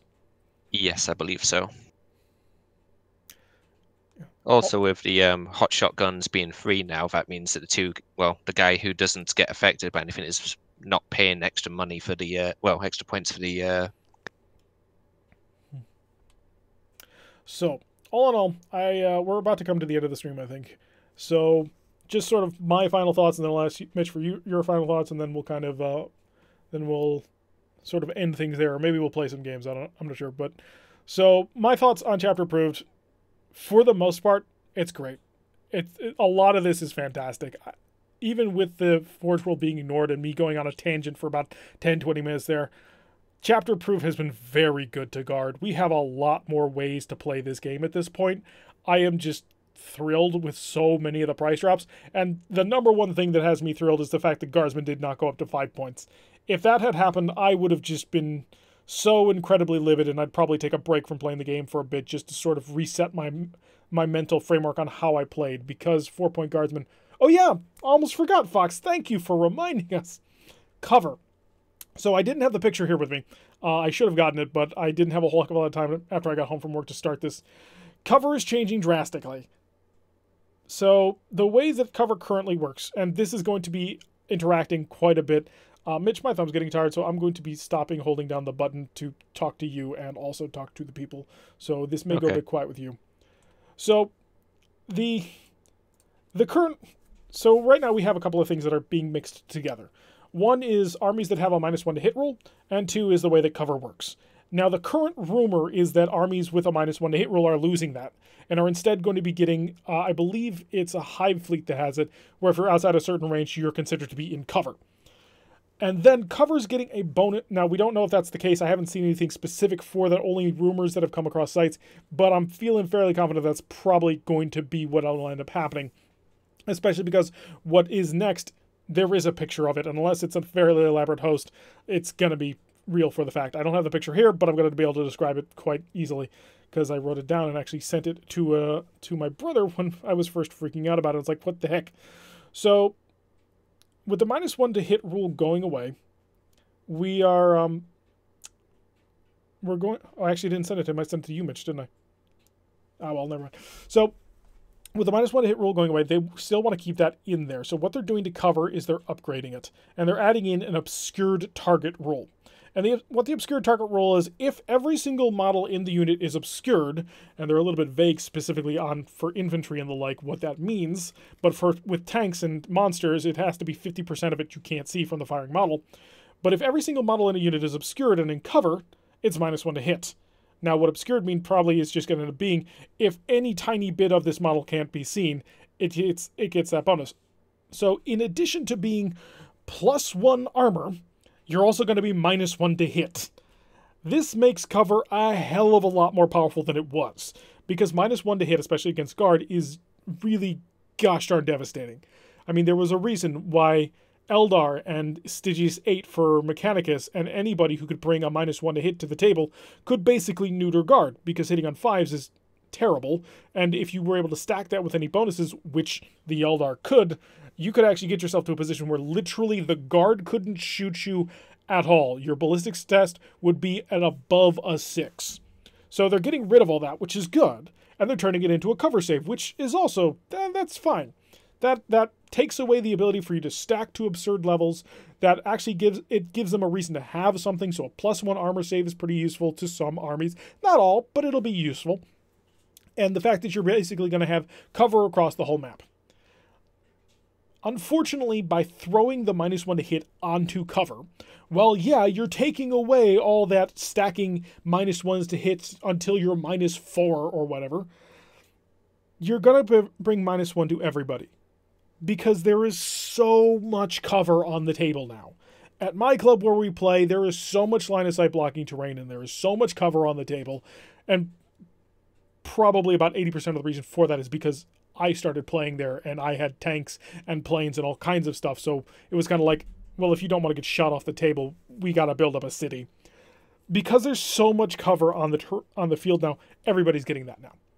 So not only are you going to be shooting at somebody who's going to be harder to kill, which unfortunately, guard for infantry, we have a strength 3 AP nothing weapon. So we're going to be dealing with an even higher save. Now we're not even going to be able to hit half the time. So, and it's going to be, and when I say now we're not even going to be able to hit half the time was the good amount of half of the time that we're getting. Aegis line coming back, I don't think there's a reason to, Fox. Like, why would you bother? Because there's so much cover on the table anyway. Like, if you're playing at a club that doesn't use a lot of cover, then sure, bring Aegis lines, because a -1 to hit is huge. Especially for guard. I mean, that'll be fantastic. You'll be able to protect yourself so fantastically well, it's almost ridiculous. And -1 to hit for our low-profile vehicles. Like what? Well, even Russ ain't low-profile. You're not going to be able to claim 50% hidden on a Hellhound. Nor would you really want to be completely honest. And really, those are the only two vehicles I can think of that most guard are normally going to field is the Hellhound and the Layman Russ. And the Russ sure as heck isn't going to be hidden. Although if you play with a lot of tree cover, you might be able to throw a Russ inside tree cover, get it 50% obscured. The Cyclops is going to be invisible with an Aegis line. Yeah, the Tauros would work. But, so, where was it? Oh, yeah. A Layman Russ is probably going to be one of the few units that I can actually get a greater than -1 to hit. If you put it in a forest, where is area terrain cover, that obscures more than half the tank, and you use smoke launchers, you'll get a -2. That's probably the only situation where you can increase that. Unless they change things. But in any event, yeah, it's going to be... The new cover rules are definitely going to be a problem. There's no other way to put that. Because we're going to have a really hard time shifting somebody who's being moved out of cover. And one of the saving graces, though, is that weapons like the Eradicator Cannon have gone down and will be more useful in this environment. So, bringing a Layman Russ or 2 along for an Eradicator? Oh yeah, with the Psychic Power. Yeah, that works. So, a -3 Layman Russ. I'm hoping they're going to say that they can't stack. Honestly, I really hope that it's going to come out that, yeah, you get a -1 while in cover that does not stack with anything else. Because otherwise, Eldar is still going to be a bit of a problem with the Rangers because they'll be -2. So, the anti-cover weapons are going to get a lot more useful. So, your Hellhammers, your Eradicator Layman Russes, those are going to be way more useful. And they just got reduced in price, which is great. Or, I'm not sure about the Hellhammer, but the Eradicator Cannon definitely did. Now, it's a weaker gun, but you'll be ignoring the cover save, and you'll be ignoring the -1 to hit. So, that's a lot of firepower. That's a lot of options. So, I'm really thinking that that's going to definitely change up the way that we play the game. It's going to make things a lot more difficult on us.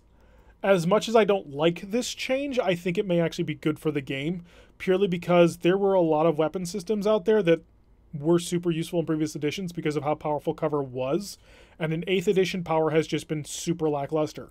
A +1 to your armor save is not great, especially not when you could stack it to like a +3 or a +4 on an armor save in previous editions. You could get like a 2-up cover save without too much trouble in previous editions. So as much as I don't like anything that is going to give a -1 to hit, just because Guard do not respond well to -1 to hits, I think this is a positive change for the game, purely from the aspect of we have so many more weapons that can be used, and will have a point to being used. Because I had mentioned, the Eradicator Nova Cannon, I mean, it's cheaper now, which is cool. It's 15 points, which makes it one of the cheapest Layman Russes we can field. But how does that possibly compete when it's 2 strength less and less AP? Well, that's how. If this becomes a thing, and I'm 99% positive it is because of that picture out there, then bring it along an Eradicator Nova Cannon, which is 70 points cheaper than your normal Russ, but it might be better at shifting people out of certain locations.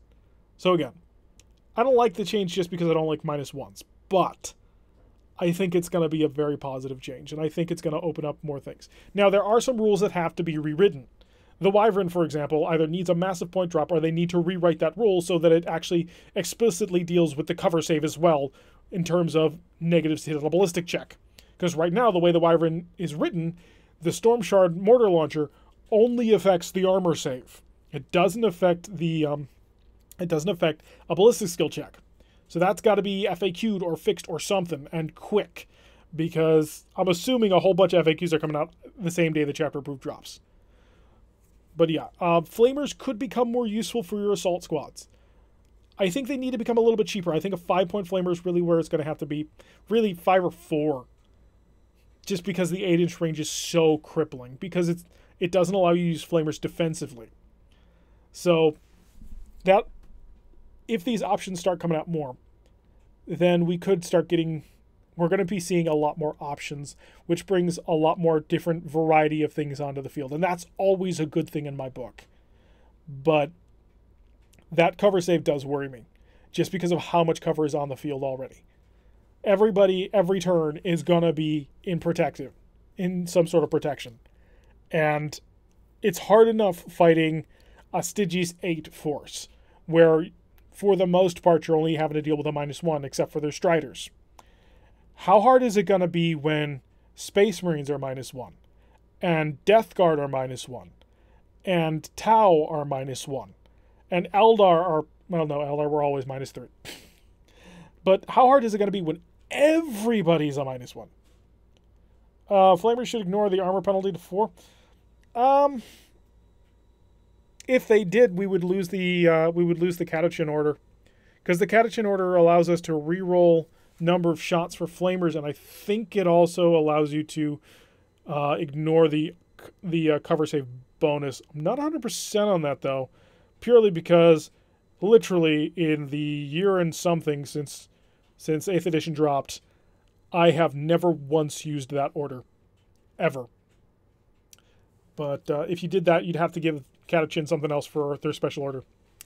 So yeah. So again, now that we've addressed that, closing thoughts for me. I think Chapter Approved has been good to us. I think it's been great to us. We're seeing a whole bunch of weapons that we can now use more effectively. We're seeing a whole bunch of units like Armored Sentinels and Scout Sentinels who I thought were dead. 100% I thought they were completely gone because with the removal of Deep Strike, I thought it was finished. But now they're 30 points. That's really good. You got Death Strikes down to 25 points. We've got a lot of options. We've got a lot of power. Yeah, Marker Lights especially are going to be a pain. Tau got a huge indirect buff out of that one then, because they're not going to have to deal with that. But yeah, so all in all, really good to us. Weapons coming cheaper that need to be cheaper. Nothing really got nerfed in the other direction. I don't think anything went up. Oh yeah, the Shadow Swords went up in price, and that's about it. But that's okay, because the Shadow Sword was the only super heavy worth taking if you wanted to be competitive.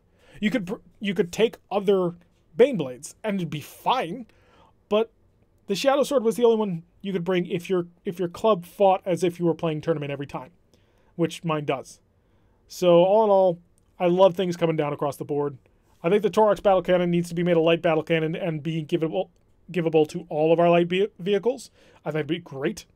At 18 points, it's a bit expensive for a Layman Rust Battle Cannon, but still. But yeah, things coming down is always good. We have a much more powerful codex after this. Not on the level of the top tier codexes, I wouldn't say. I still think Guard are missing a couple of things that need to be fixed. But we came out really good in this one. We have veterans that we can use again. At 5 points, a veteran squad's a worthy choice. At 10 points and 14 points, Melt-A-Guns, they got some vigor again. There's a lot of things you can do now with a spam force of bringing the 14-point Melt-A-Gun. You've got stuff. We've got cheaper heavy flamers. We got everything we need to make a really good force again. I'd like to see the Forge World actually get fixed. This is the only problem I really have with Chapter Approved. Forge World desperately needs to be given some attention. I get it. Games Workshop, you're getting rid of Forge World in the next year or two. But come on. There are so many players, like my buddy Mitch, like other people in the chat, who they play Forge World. That's what they've got. They love the Death Korps of Krieg. They love the Relicians. You can't just ignore them. You can't just throw them away. These are the customers who are going to come back when you say, okay, we're making proper Games Workshop Death Korps of Krieg. Buy all our stuff again. You got to show some love for it because we paid for this. We invested in these. And I hate to say I'm paying for power, but I'm paying for options. I'm paying for a little bit of a craziness. You can't just say, oh, I'm not going to bother with it. Because literally, we look through this and what we see is anything that was in the normal codex fixes is here. Anything that wasn't didn't get touched. You can't do that to people. You got to resolve that problem. You got to spend some time. Yeah, I get it. It's not your company and you're folding it up. But technically, it is still your company and still sold by next to you. So, all in all, long story short, more good than bad. A lot more good than bad. Really, almost 90% good and only 10% bad. And that's because Games Workshop just isn't supporting Forge World the way that they honestly need to. And as much as I don't like the new cover rule, just because I hate -1s to hit, I think it's going to be a positive for the game. I think it's a good thing moving forward. And after having gone through all this, I am much more enthusiastic about the Sisters of Battle Beta Codex. For those of you who don't know, I may be a guard player, but I have always loved the Sisters of Battle. Like, I think their fluff is awesome. I think that they're actual humans in power armor, as opposed to superhumans who you really can't really relate to in power armor. Makes them a much more sympathetic faction, and I've always wanted to do an army with them. I almost bought a friend of mine's his metal army, but a couple of things came up, and I just wasn't able to swing it at the time, and I really kind of regret it because he was offering a really good deal. But I'm so looking forward to the Sisters Codex. I don't know if I'll do a breakdown of the Sisters Codex when Chapter Proof actually drops, purely because I haven't been a Sisters player. As much as I want to get into that, I'm not going to have the background and the history and the knowledge of what can be done with them and how to compare things. But I might. I'm not sure about that. Mitch, would you like to give your final summation thoughts on what you think about Chapter Approved? I'm trying to think of a nice way to be polite about it. Don't bother being polite, just don't swear.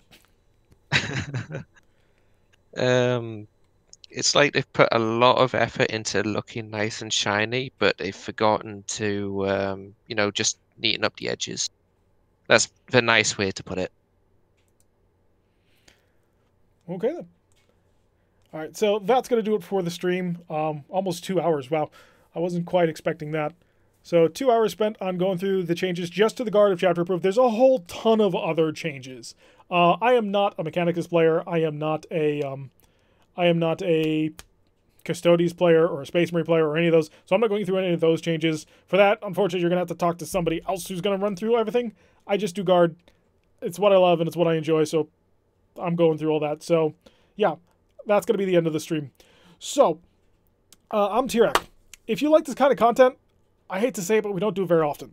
I've got some other backlog content about this. I did one for the big FAQs. I did one for the first chapter approved. I talk about Warhammer just when sort of big events like that come up. But this isn't really normally what we do on our channel, which I hate to say because so many of you have come to chat and it's a lot of fun to have you all here. What we actually do is Starfleet Command and Rogue Tech. Starfleet Command, for those of you who don't know, is a real-time tactics starship simulator game, sort of Age of Sail in space, except set in the Starfleet Battles universe, which is much more violent than the Star Trek normal universe. I highly recommend you check it out because it's a lot of fun. We have 12 seasons of it up at this point, where we've gone through pretty much every single faction. We're going through the alternate history universe at this point right now. Our current campaign is Marak, who use tons of missiles and disruptors, versus the Romulan Star Empire, who uses super heavy plasma torpedoes and U-boat tactics. The other game we play on our channel is Rogue Tech, which is Battletech 2018 that is made a heck of a lot more like tabletop.